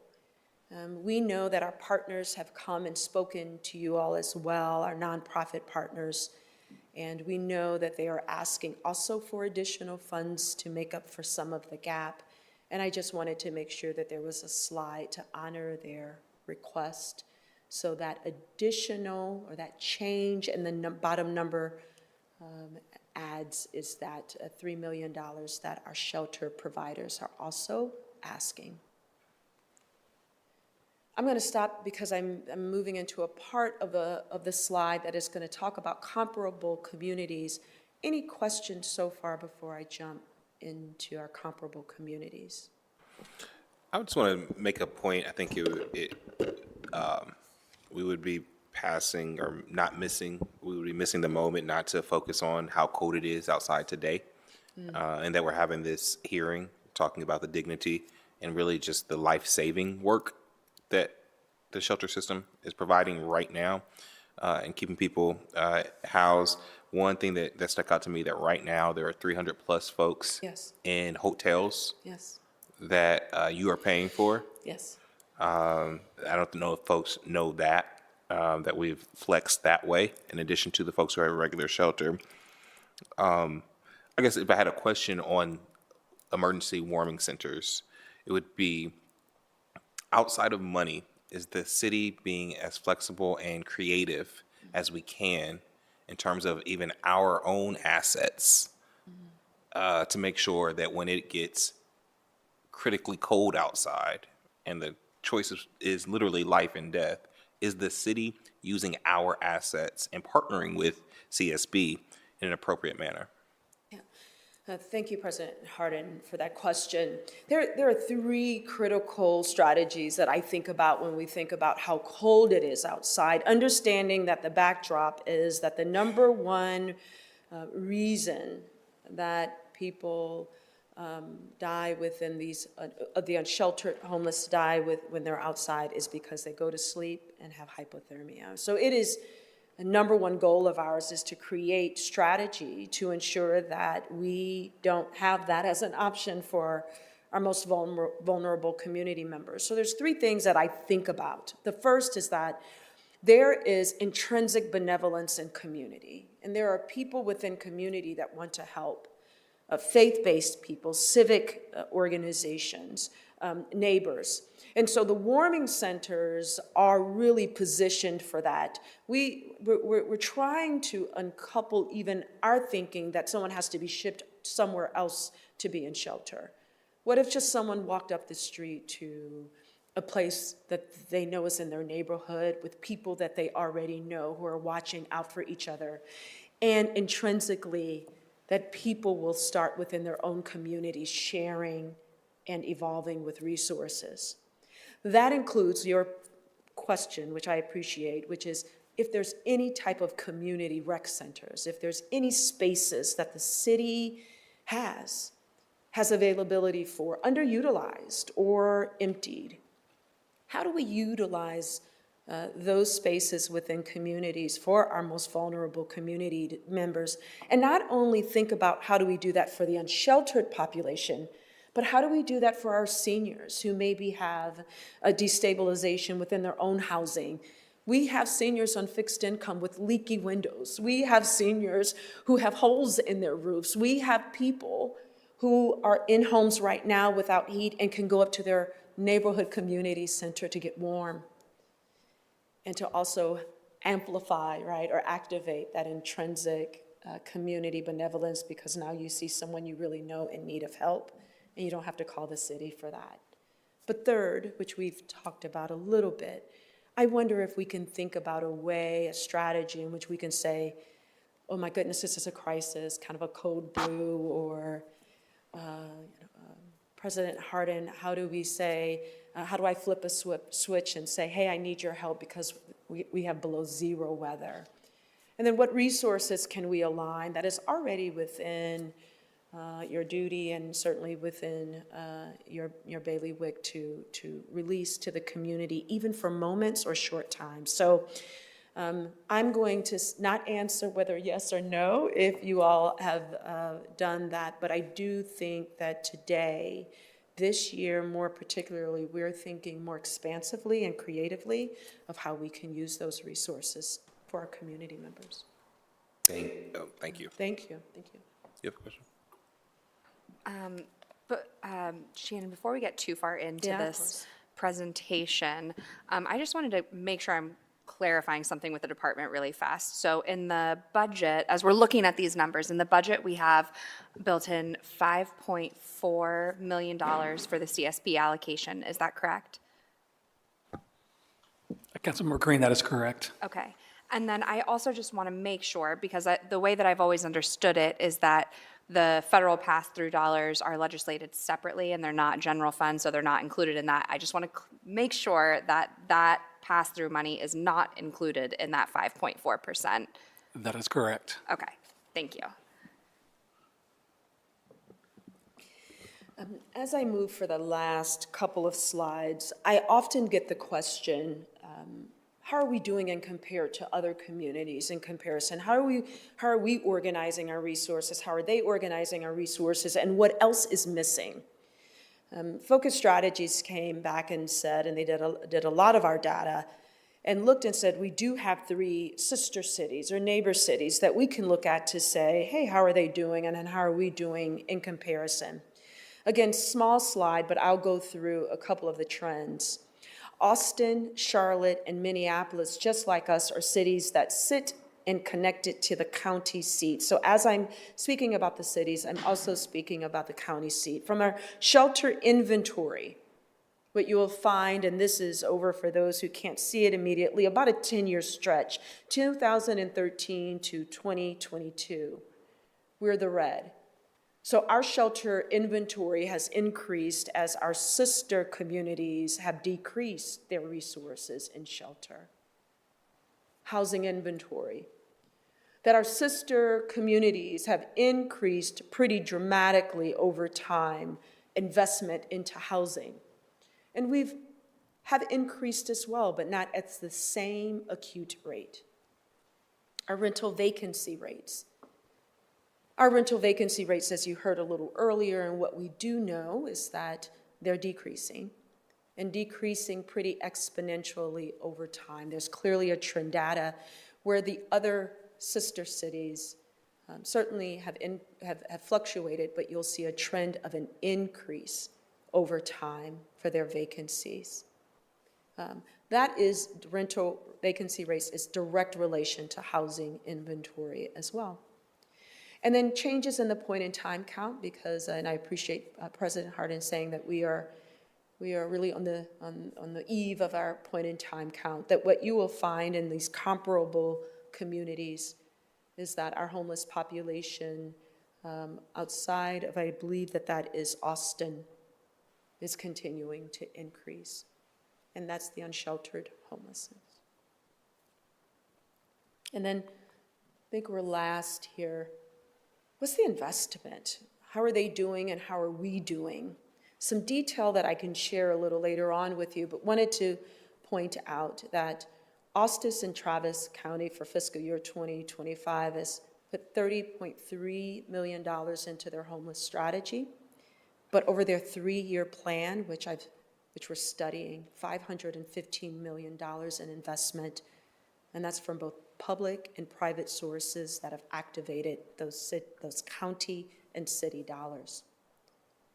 Mecklenburg County, They both fund the homeless services at an appropriation of $41 million. The county is the lead agency for providing resources and services for the homeless population. And then finally, Hennepin, I'm saying that right, County of Minneapolis annually spends $200 million. And this is part of their county promise to shelter all families with children, which I believe that we are so close to that. I would love to see that get over the line there, that we're saying 100% of our families not only will be sheltered but housed, and they put tons of dollars into prevention and housing stability programs. That concludes my ask and narrative, so I'm happy to take any questions that you may have. Thank you, Shannon, for your presentation. Thank you for your work. Like I said, I think it's life-saving work. And like I said at the beginning of the hearing, I don't think it's your work. I think you are who we asked to do our work. And so I just want to continue to center ourselves that this is not a CSB or even our emergency shelter provider problem. This is a city, county, us responsibility problem. And that's important to center specifically this year because, like I've said, as we go through this budget process, this is the tightest budget that I have operated within in my 10 years of being on council. I would think back to, I sit on the large city council presidents group. My friend, the council president of Austin, when she heard about the amount of funding that we put towards homelessness, and she heard our point in time count last year, she said, that might sound scary and expensive to you now, but she said, this is the only time, this is the time that you still could solve this or fight for it. And so the money isn't that much, like to make the investment now, because it gets to a point where exponential growth of the issue, because of the housing challenges, gets to a point where some communities feel like it's not solvable. And she was just saying, try your damnedest to make a dent now, because it will only get harder and more expensive. And that's just, that's weighing on me with a very tight budget. How do we prioritize and make decisions that will keep folks housed? I want to pick up where Councilmember Green left off. Our understanding in this current budget is that the mayor set aside $5.4 million for a CSB. But what I'm hearing is that your needs, not to improve the system, but just to maintain the number of shelter beds right now, needs more than that 5.4 million. So not to improve, not to do your Cadillac plan, but to maintain the beds that we have, you would need more than what we have set aside right now. Yes. President Hardin, just like many communities across this country that relied really heavily on ARPA as well as COVID dollars, so did we.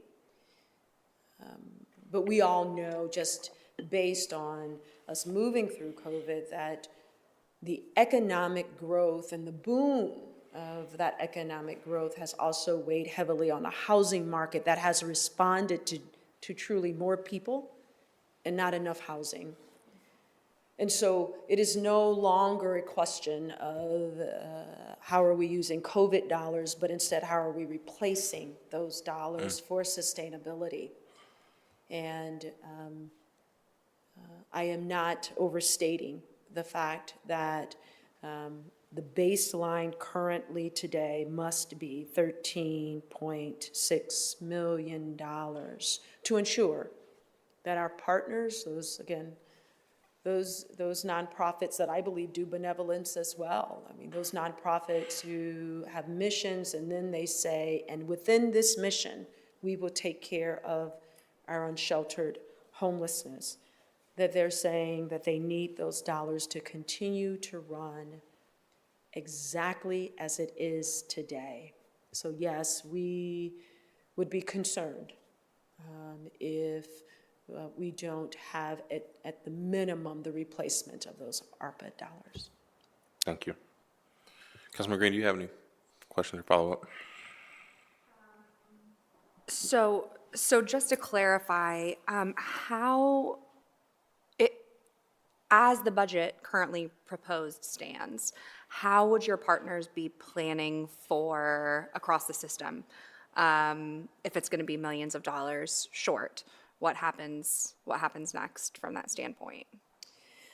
I can certainly answer from the Community Shelter Board and our funding strategy, but wondering if you would allow me to, we do have one of our partners here, if they could come and talk about their specific ways in which they're thinking about the dollars. So I'm going to ask Elizabeth Brown to come up, and who is the CEO of the YWCA, who runs our family emergency shelter. But just so I can answer very, very directly from a funding space, from a United Funding Agency that is looking for the ready response of our system and our shelter system, that we would try, like the Dickens, Councilwoman Green, to figure out other ways to ensure that those dollars could somehow be moved and or acquired through, maybe private donations or, some state dollars. But it doesn't mean that those dollars would be readied for right now, even if we get them. And so it would put us in a bit of a quandary to figure out how do we make sure that, and at least a stabilized annually shelter system would continue to be as stabilized with less dollars and with the dollars not readied.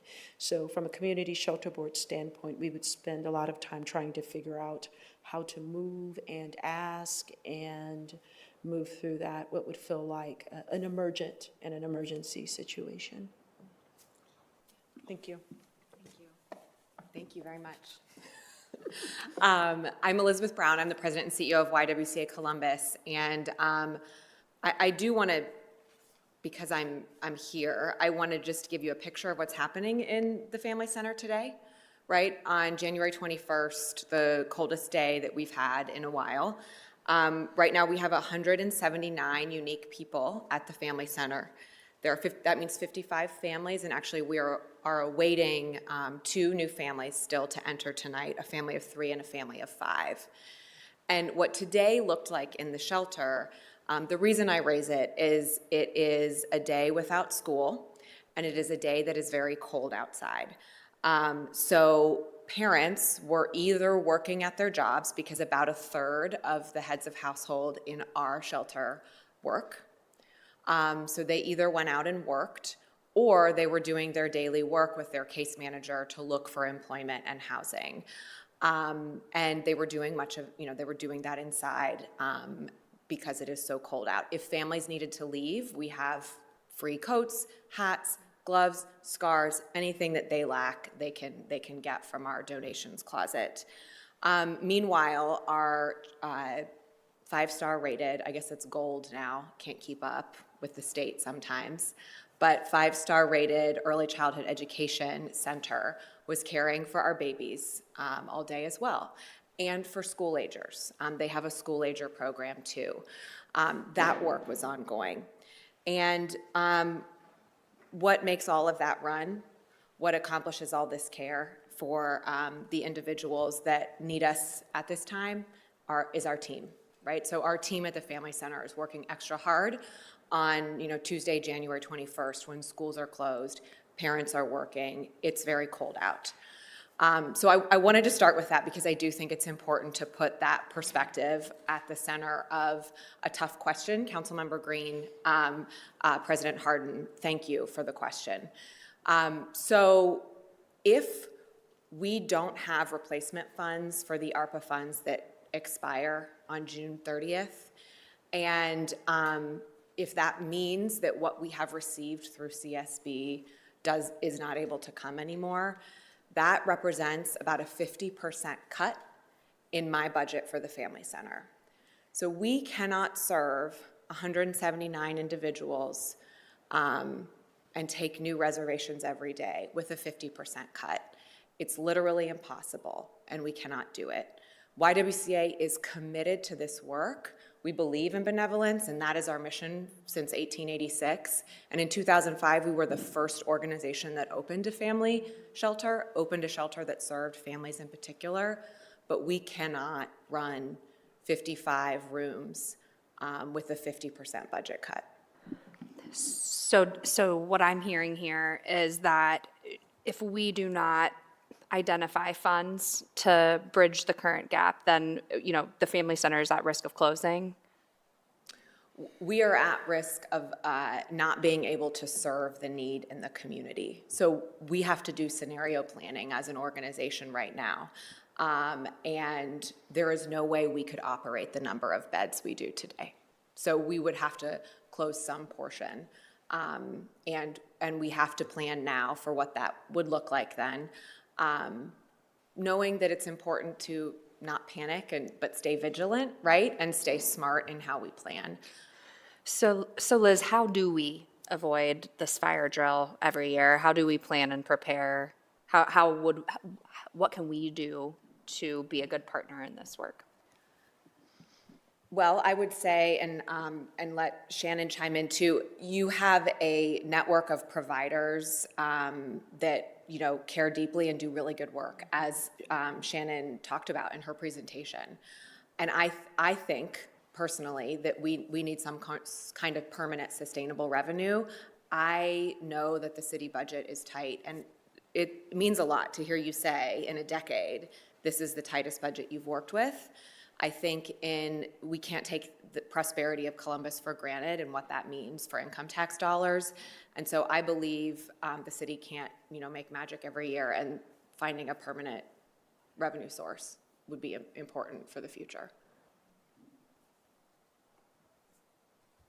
Thank you. I appreciate you allowing, although that may be a little unorthodox, I think it's really imperative that the nonprofit partners are able to speak on their behalf, and that we stay in the lane of what we do, which is hear and certainly grapple with the issues that they have.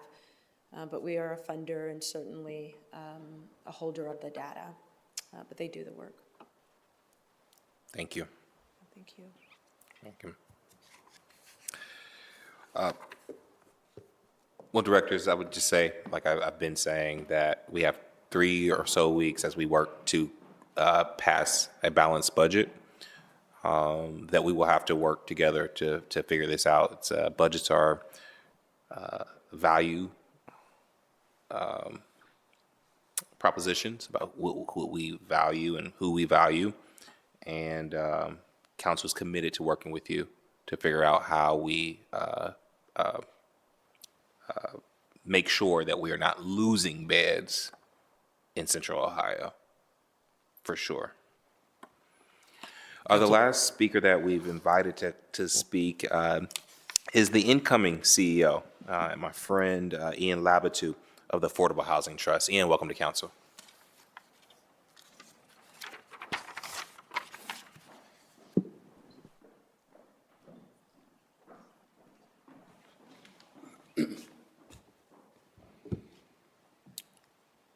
Good evening, Council President and Committee Chair Hardin, Council Member and Committee Vice Chair Green, and all of the housing stakeholders and community members.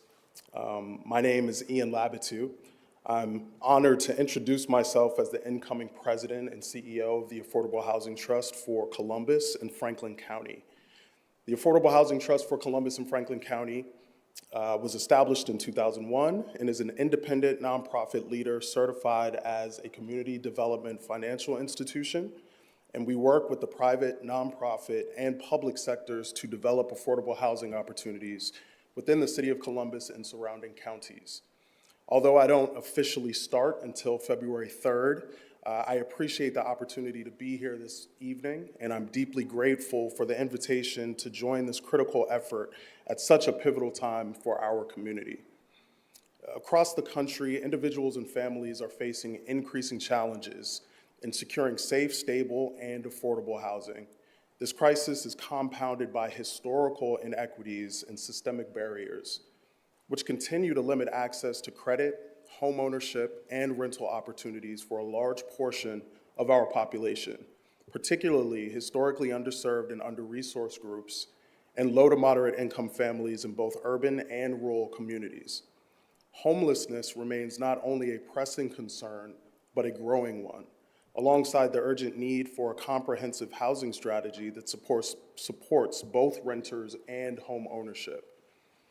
As the incoming leader of AHT, despite the headwinds of the new administration taking root in DC and the machinations of that administration that we will see trickle down to our state, AHT remains fully committed to advancing its mission to expand diverse, equitable, inclusive, and sustainable access to affordable housing. We aim to achieve this by continuing to focus on and increasing our capacity to support the financing of projects with a priority on creating units affordable to those at the lowest area meeting income thresholds. At the same time, we are committed to innovative initiatives like the Emerging Developer Accelerator Program, which provides both capital and technical assistance to developers who have historically lacked access to the real estate development industry. EDAP not only aids in creating additional housing units for those most in need, but also invests in our community by building the capacity of real estate development companies. This approach uniquely fosters wealth building and economic development empowerment, which expands the pipeline of developers committed to serving populations in dire need of housing solutions. I also recognize the importance of collaboration in addressing the affordable housing crisis. By aligning with housing organizations and forging strong partnerships at the state, county, and the city levels, we can ensure that housing policies promote fair access to opportunity for all, regardless of geography and regardless of income. I just want to take a quick moment to thank Mayor Ginther and the city for their steadfast leadership and prioritization of housing in our city.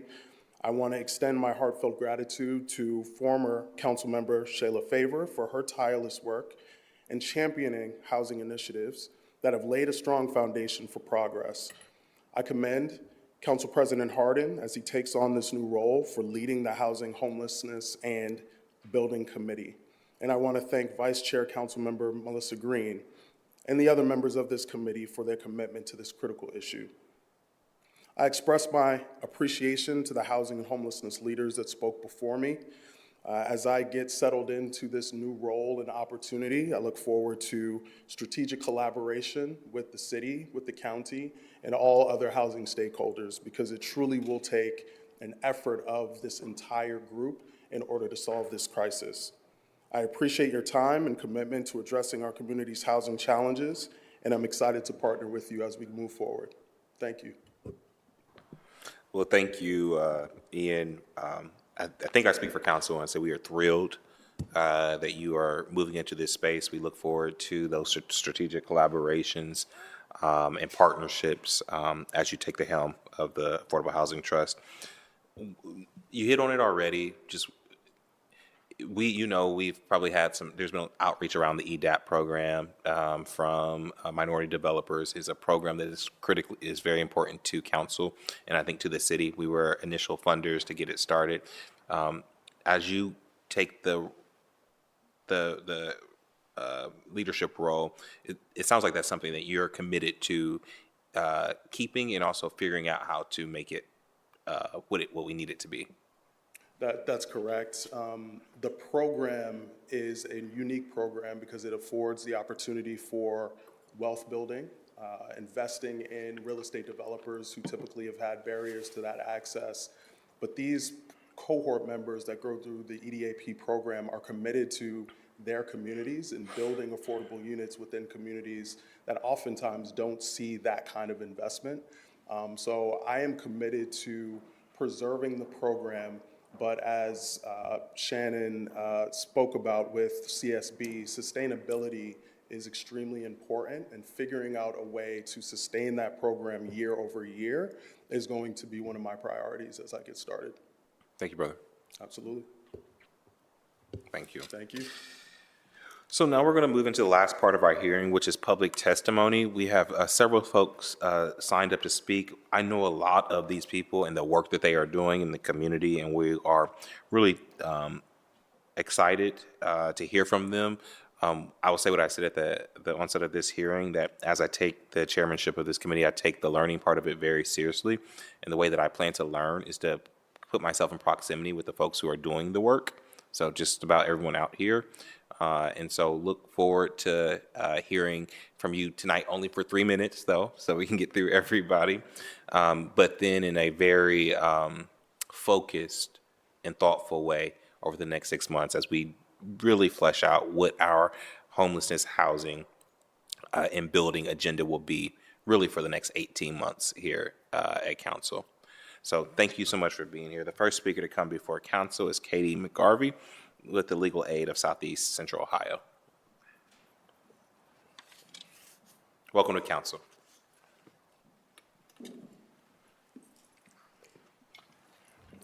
Council President Hardin, Co-Chair Green, thank you so much for the opportunity to speak this evening. My name is Kate McGarvey, and I'm the Executive Director of Legal Aid of Southeast and Central Ohio.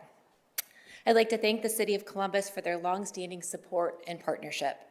We know that having an attorney in eviction proceeding leads to more people staying in their homes, and we know that this both changes the trajectory of lives and saves the community money.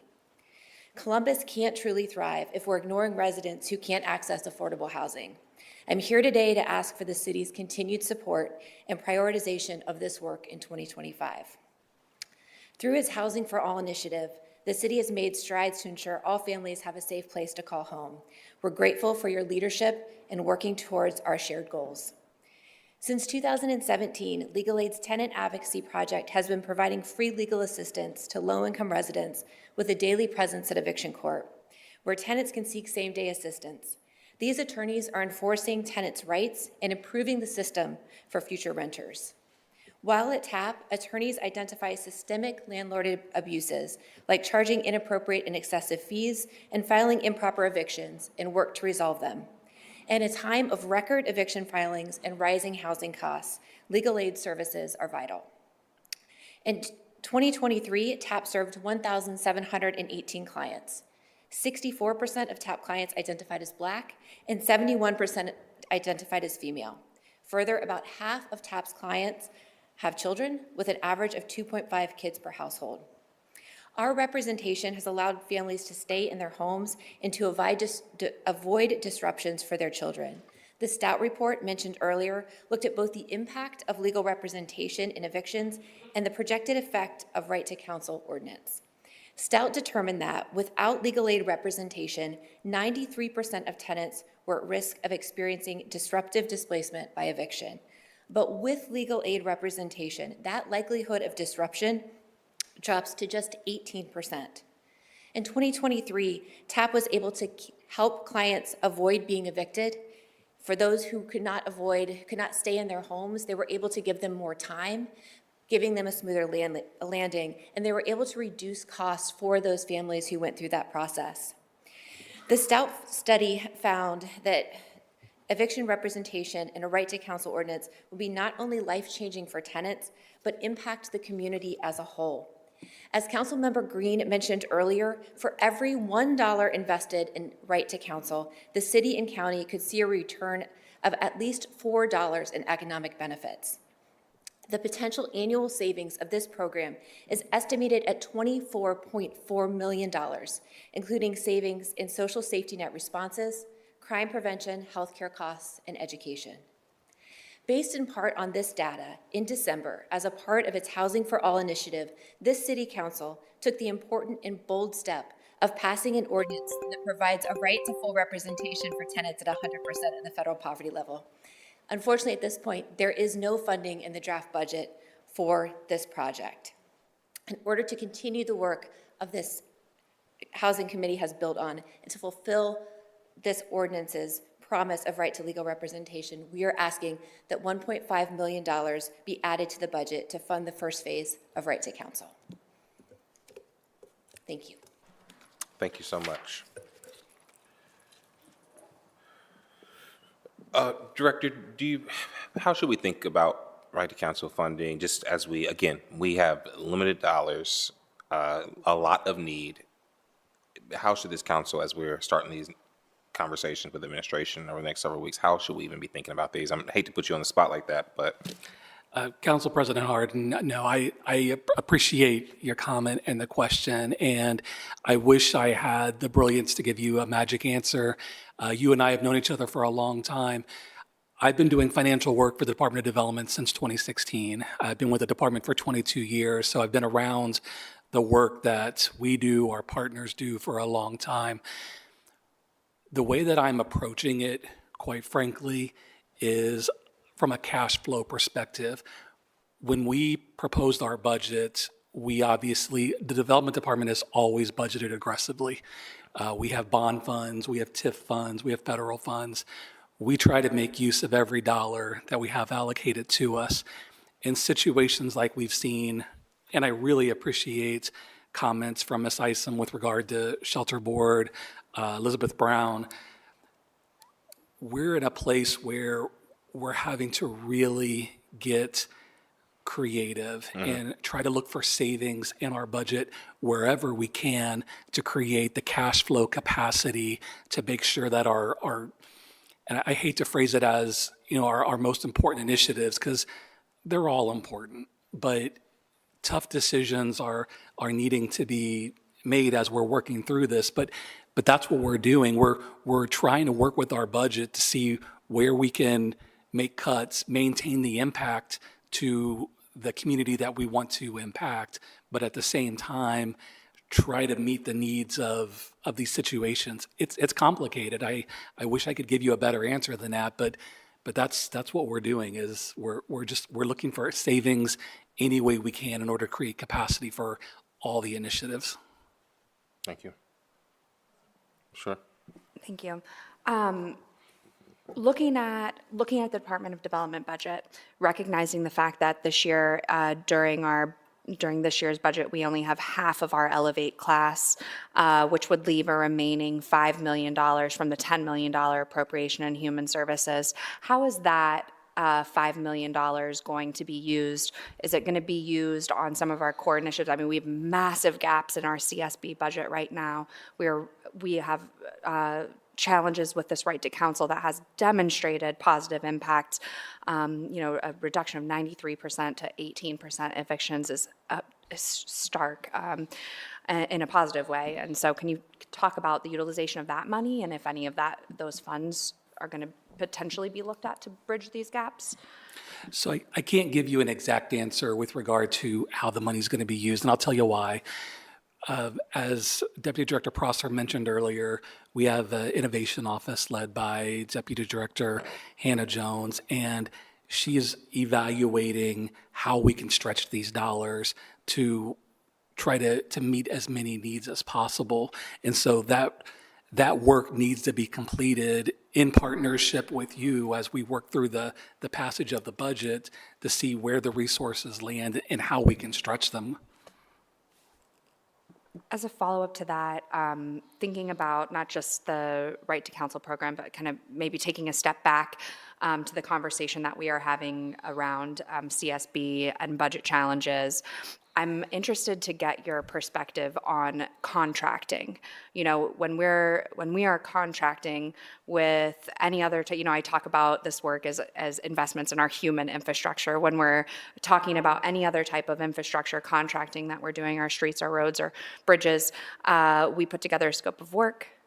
An organization tells us how much money it costs to do that big and important work, and we reimburse them for the cost of those services. What is the difference in the contract here with the Community Shelter Board? I understand there's lots of different types of funding that flow into that system to support it and prop it. Certainly, it is something that is a obligation of the city and of the county and our private partners across the community. And I think multidisciplinary teams is also where we find the most strength in being able to do creative and innovative interventions. But looking at the road and looking at the ramifications and these gaps in funding, how do we sort of square those contracting issues and the parity of those two different types of contracts? Councilmember Green, it's a good question you're asking, and I want to come back to the reason why we're trying to examine what our options are with regard to funding sources is because in government, all dollars are not created equal. And I say that in the sense of different dollars bring different types of restrictions.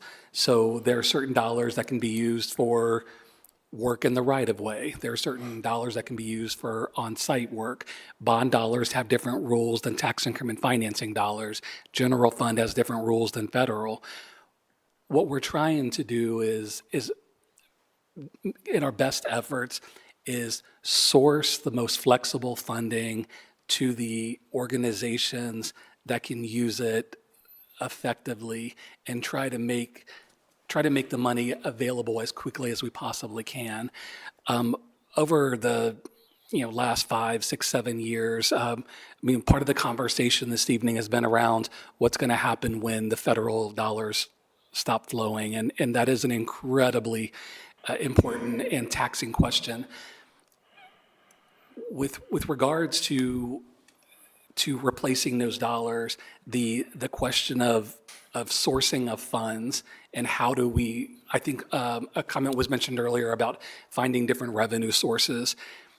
It's a paramount question because it's, in my mind, it's less of a contracting question and it's more about sourcing the kind of dollars that enable the work that our partners are doing, especially when it comes to the shelter board, homelessness, all of our partners, sourcing the dollars in a way that gives them the flexibility to do what they do well, giving them the ability to continue to do that good work without putting restrictions on them.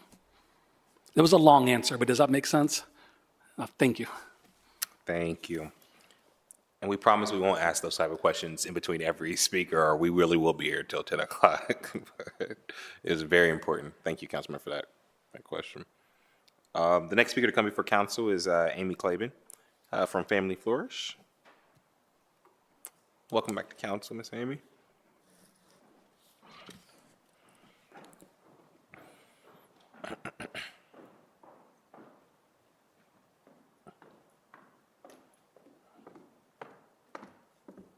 Thank you very much, President Hardin and Councilmember Green.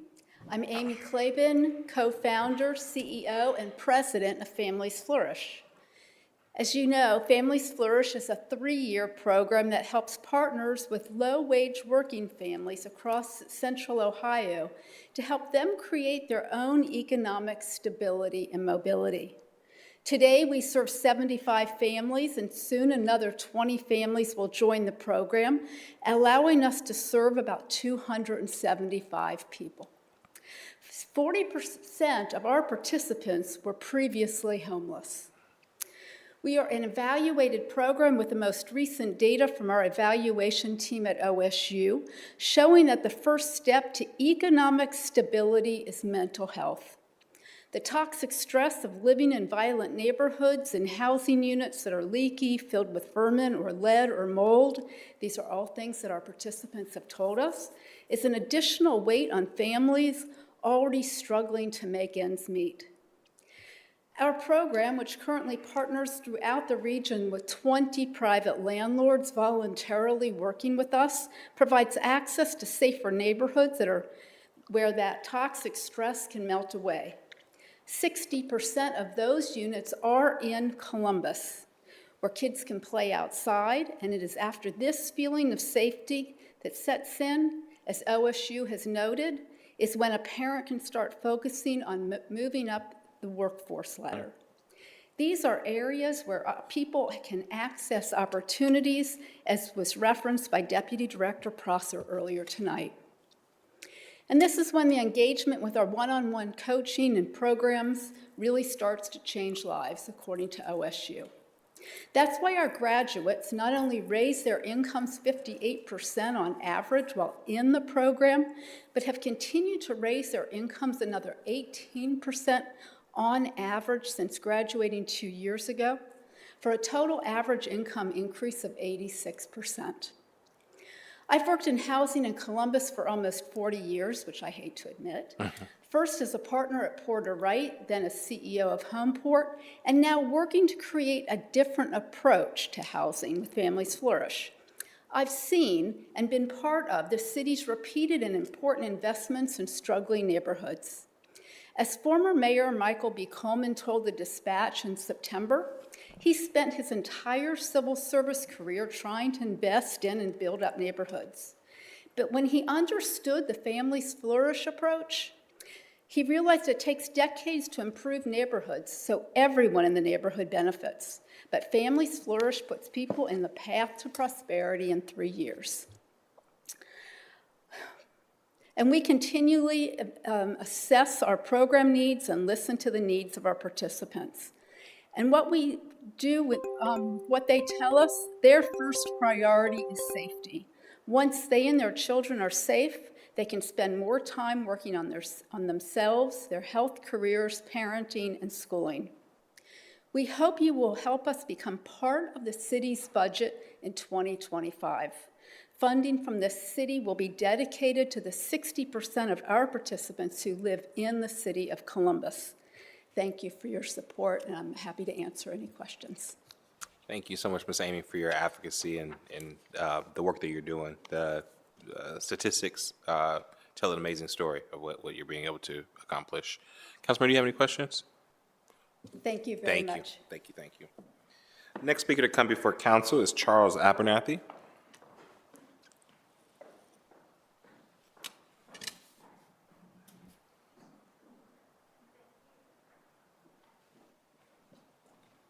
Welcome back to council, sir.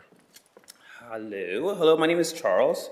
I go by he, they pronouns, and I'm a proud working class Filipino, Black Filipino queer abolitionist. I am a former public health professional who has led health equity initiatives within the Department of Health and statewide organizations, and I appreciate the effort of those here working on housing. Because I believe that those who pay taxes, including undocumented taxpayers, because they contribute to our community too, have a similar quality of life in countries like China and Japan that have a great affordable housing, livable wages, and disposable income. The people in this room want the working class in America to have a better life. And I want to challenge the limited thinking in this room and speak love into the idea that we can end homelessness. However, the city of Columbus is too busy funding genocide and affordable housing in countries that support a white supremacy project. I want to stop, if someone asks if they want to stop the fire drills, well, stop stealing our tax dollars for war. Use our money to help end homelessness here. If countries like China and Japan have the political will to reduce homelessness, we should be able to do that in my lifetime. We should have radical funding housing first models that keep our communities safer. I'm in a room full of subject matter experts, but I haven't heard of the social determinants of health, which are key indicators that keep communities not just safe, but in happy homes. However, the snakes are in the detail, and while you talk, the city is criminalizing people living in poverty, finding themselves in jails and prisons that end up working slave wages in work programs. You claim you care about housing, but it is clear that it stops if people fall on hard times. How many people with criminal records can qualify for affordable housing programs? The formerly incarcerated matter too.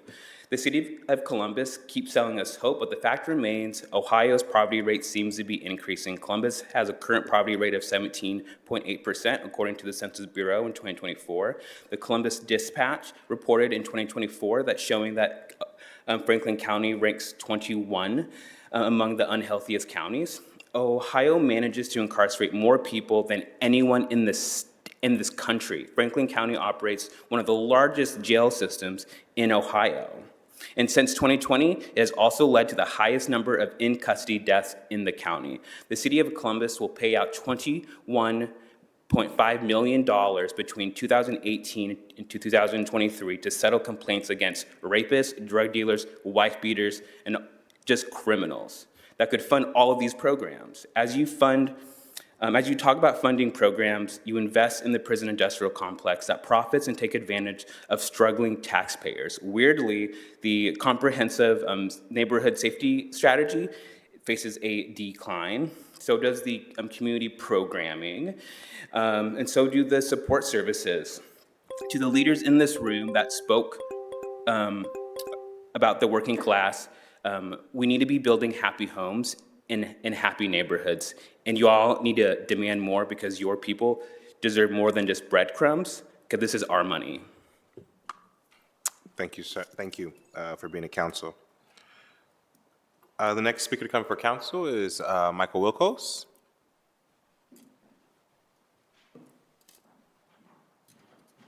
Michael, welcome back to council.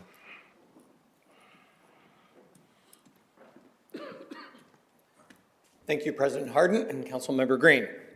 My name is Michael Wilkos, and I'm the Vice President of Community Engagement at United Way of Central Ohio, where we invest grant funding into 75 nonprofit organizations with the goal of ensuring that all children in our community are reading proficiently by 3rd grade. Many of our investments are targeted at keeping children stable in their housing and food in their home. I'm also a member of the Affordable Housing Alliance, the Central Ohio Stable Housing Network, and I'm currently chairing the Continuum of Care, the federally designated planning body to address people experiencing homelessness in our community. The lack of affordable housing is well documented as home values and rents push higher and higher. However, housing cost increases are not being evenly felt across our city. Many neighborhoods that previously offered some of the lowest cost housing are experiencing the highest increases, driven up by institutional buyers who are targeting communities of color and other vulnerable neighborhoods, resulting in housing costs jumping the fastest for many residents with the fewest resources to afford it. I am grateful for the investments in housing justice the city has implemented, including source of income protections, affordable housing bonds, expanded CRA designation, zoning reform, access to legal counsel, housing counseling, eviction protection, intervention, rapid rehousing, and more. Recently, United Way Worldwide has released new research called ALICE, which stands for Asset Limited Income Constrained Employed. This body of work identifies the large number of people who are working full-time, earn above the federal poverty levels, but do not earn enough to make ends meet.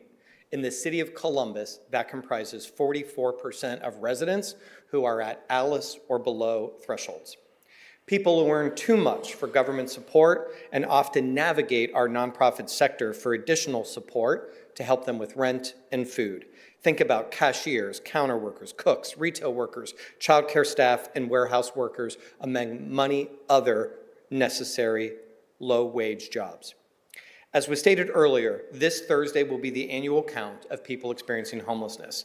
Approximately 200 community volunteers will join staff across many nonprofits to assess how many people are living on the land in shelters, supportive housing, drop-in centers, and the warming centers previously mentioned. The counts the last 2 years have shown a record number of people experiencing homelessness. Anything we can do as a local government to increase the supply of affordable housing will serve all of us well. The housing policies implemented by City Council the past few years have built an incredible foundation to support housing for all. I hope these investments, policies, and protections will continue. Thank you very much. Thank you, Mr. Wilkos. Look forward to, well, I'm going to put you to work as the chair of this committee, because I think there's very few folks out there who can help tell the story with data about what is happening in Central Ohio around housing and pathways to improving. So thank you. Great, thank you. Good to you. Next speaker coming for council is my friend Wesley Moore from My Brother's Keepers program. Welcome to council.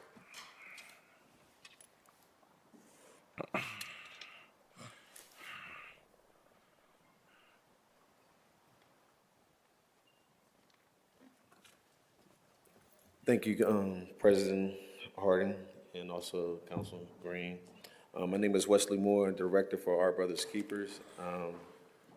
Today is one of the coldest nights, and we got a warming center that's open, and we housing 30 adults in our downstairs location and 15 homeless youth in our upstairs location. It takes me back what you said about your niece. 1990, December. Me and my brother, we born and raised in Columbus, Ohio, lived in the short north. December, when everybody was going home to get ready for Christmas, We stayed right across the street from the Huckleberry House. We was looking for abandoned house or empty car to go to sleep in there to stay warm. I would go to sleep for a couple hours, let my brother go to sleep for a couple hours. He would watch me. And today is the reason why we opened up a warming center in the shelter and house at-risk youth as well as adults.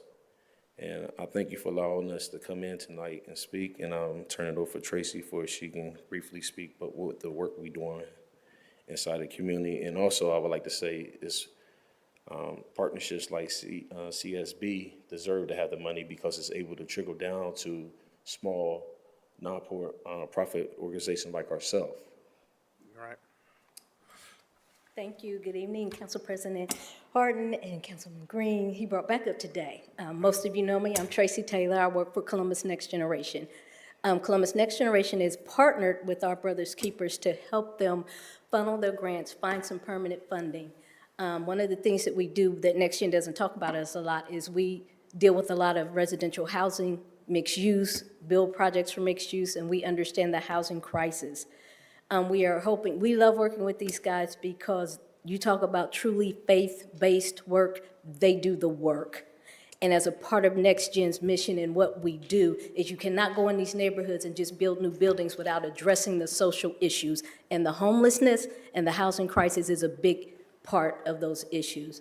I hope that City Council will consider preparing them with funding. We will continue to support them with the administrative support they need, and we're helping them to find support so that they can continue this work. We look forward to them. They are doing the work. Even though their funding ended in November, these guys have stepped up and are still doing the work. So we are hoping that agencies like them that is actually on the ground and doing the work will be able to get some funding this year to help them continue to do the work. Thank you so much for your time. Thank you. On behalf of a grateful council, a grateful city, a lot of us have come out and seen firsthand the work that you are doing. It is real, it's impactful, and because of your story, it's driven out of true connection to the people that we're serving. So thank you, and we look forward to working and partnering with you.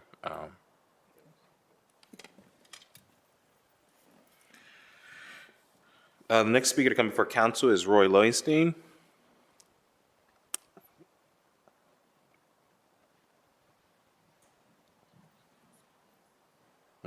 Powerful. Roy, welcome to council. Thank you very much, President Harden, Co-Chair Green, members of the administration. I've only got 3 minutes, so I don't have enough time to congratulate you all on the good work you're already doing, and I don't have enough time to talk about the human element in all this that other speakers have talked about. I'm just going to talk about things we can do to increase housing production and affordability. I'm going to rattle off about a dozen things as quick as I can, try to get it done. To speed up permitting, could we have pattern books of approved designs like Norfolk, Kalamazoo, South Bend? These are all random things. There's no order of this. On the zoning side, I hope that in the next iteration of zoning change, we deal with accessory dwelling units and allowing for 2 to 4 unit buildings to go on infill lots. If done well, that can coexist with single family. Can we do pocket neighborhoods of micro houses? Things of that nature. I would hope that the city could reduce or limit conversions to short-term rentals, which take away housing stock from the general population. I would love to see the land bank mission expanded to acquire real estate to be held for future development before land speculation makes the land so expensive that it's not feasible. How many vacant housing units can we bring back that are out there that are partially rehabbed? In my neighborhood in Franklin Park, there are a dozen of these properties sitting there partially rehabbed. The owners see no reason to finish the job. There are thousands of housing units in our city that are not occupied. That is the quickest path to bringing more housing online. Could we create a rehab fund, non-federal funds that would allow decent housing to be created without having to achieve expensive federal mandates? I'd love to talk to you more about that if there was more time. The city's bond program, as good as it is, needs to be expanded and potentially severed from its ties to Ohio Housing Finance Agency's OLITEC program. I work in that stuff. That's what I do for a living. I've been a housing practitioner for 48 years, as well as being the zoning chair for the Near East Area Commission. I know what I'm talking about. And that program, as good as it is tied to a program with a somewhat unreliable partner, and I would love to see that change. Here's some financing ideas. First, not everything has to be a grant. There are things like loan guarantees. Here's another example. A 2% amortizing second mortgage accomplishes about 50 cents on the dollar of what a grant does, but you get your money back. The other thing the city could do is provide homeownership loans that fill a development or appraisal gap that partially amortize over time. The city could be an equity partner. There's a million things that the city could do. I would love to try to contribute more of a time if there's an opportunity to participate. Thank you. Roy, that was fun. We appreciate that type of engagement. I was kind of going through, I think you sent in your written testimony. We will share this with development as well. And when I say that I want to get smarter and come up with my own philosophies and ideas, it'll be from here, folks like you. So keep it up. Thank you. If there's an opportunity to plug into some process to contribute to the dialogue, I'd love to do it. Thank you. Well, thank you. And thank you for doing the work of being a zoning chair in an area commission. That's God's work. Next speaker to come before council is Brianna Chambers. Welcome back to council.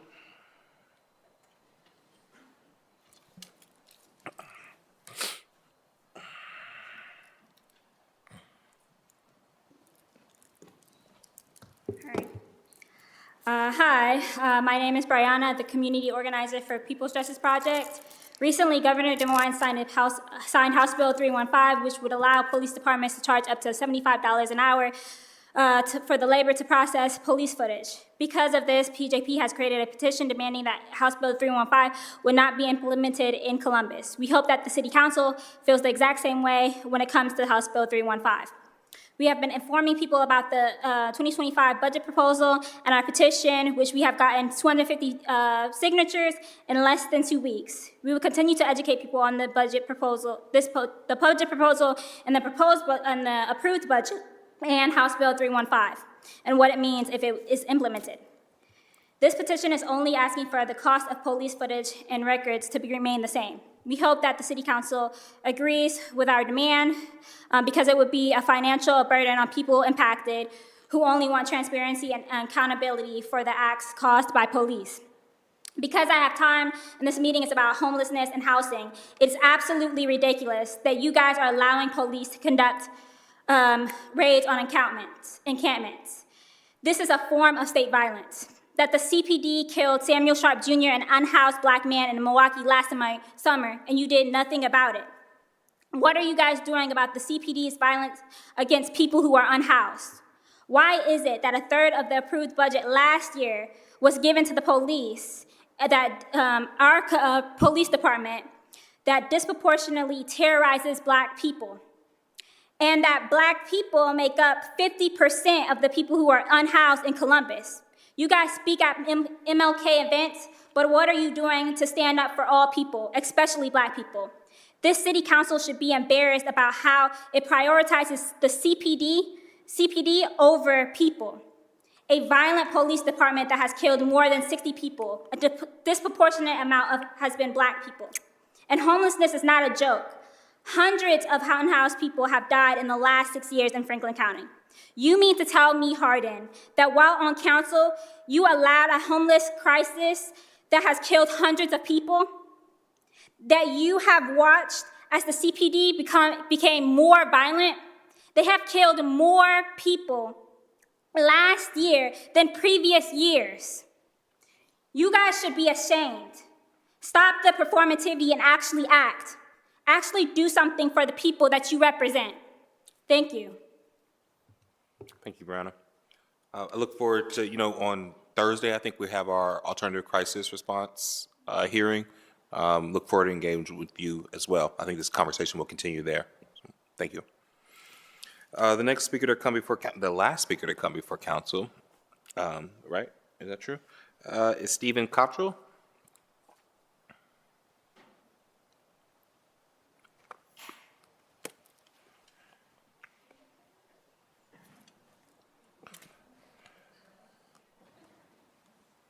Welcome to council. Thank you. Thank you, President Harden, Co-Chair Green. I am a caseworker. My name is Stephen Cottrell. I am a caseworker down at the Gladden Community House in Franklinton.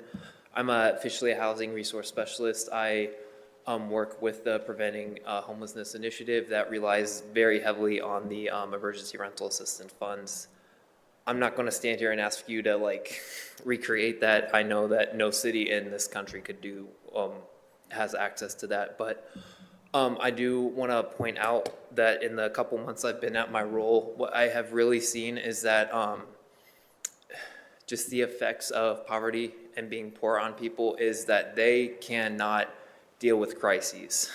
They have no ability to, and especially because we're working with people who rent, not having a home, not having that just last line of credit to rent against your house or anything like that. I had a single mother of two come in who recently became a community health worker with the program with Ohio State's College of Nursing. Great program in my opinion, if they could pay people more. Anyway, sorry. But her car broke down and she had to choose to fix her car because she needs to go to work and keep making money, and it would be great for her to pay her rent, but if she doesn't have a job, what's the point of paying to live there for one more month with nothing else? Having multiple people coming in with fixed income who, unfortunately, they're older, they fell prey to banking scams when they're trying to make rent payments, so they lost pretty much their whole monthly check. I had a formerly incarcerated man come in who was able to find a job, and that put him just over income for all the homelessness prevention diversion programs, which we do have a lot of at Gladden. And because of our program, because of the emergency relief funds, we have that little bit of extra flexibility. We could help him, invest him in getting somebody who got out of prison just a few months ago back into a house, giving him the hope to be able to have his kids come visit on his custody weekends, having a job. Those are the things that we need to do. We need to invest in our communities, invest in our people, and tell them, hey, we've got your back when these kind of things go down, when your car breaks down, when you have a medical emergency, when you went to prison and you actually want to put the work in to turn your life around.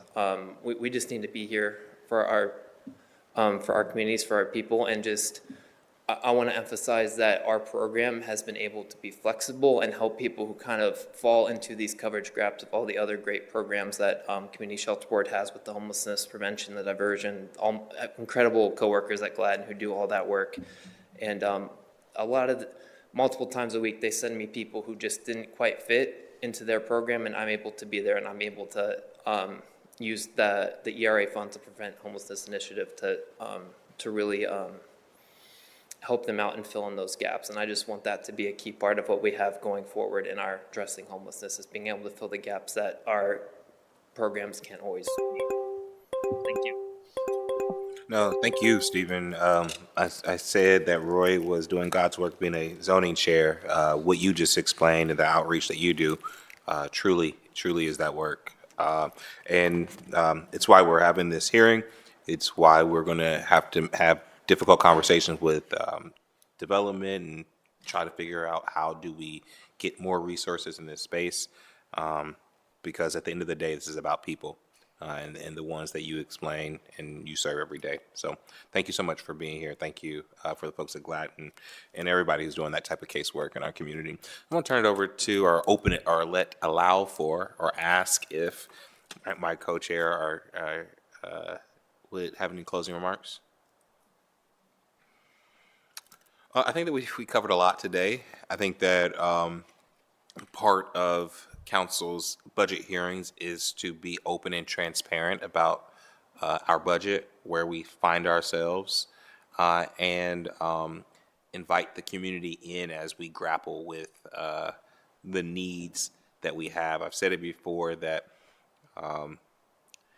ARPA funding, I don't think surged dollars where they needed, but they probably right-sized funding to where we needed them to be. We don't have those dollars anymore. And so how do we continue to do that level of service and meet that level of need without a historic, once-in-a-lifetime, 3-year floating investment into cities, especially with the administration, the change in Washington and in the state of Ohio? That is our challenge. Thank you all for being here. We look forward to, I'm not the chair of the Finance Committee, but I do believe that we are working diligently to close up the operating budget in the next three to 4 weeks. So thank you all for being here, and that ends this area. Thank you to CTV, thank you to the administration, and thank you to all you who have stayed with us this evening. Have a great evening.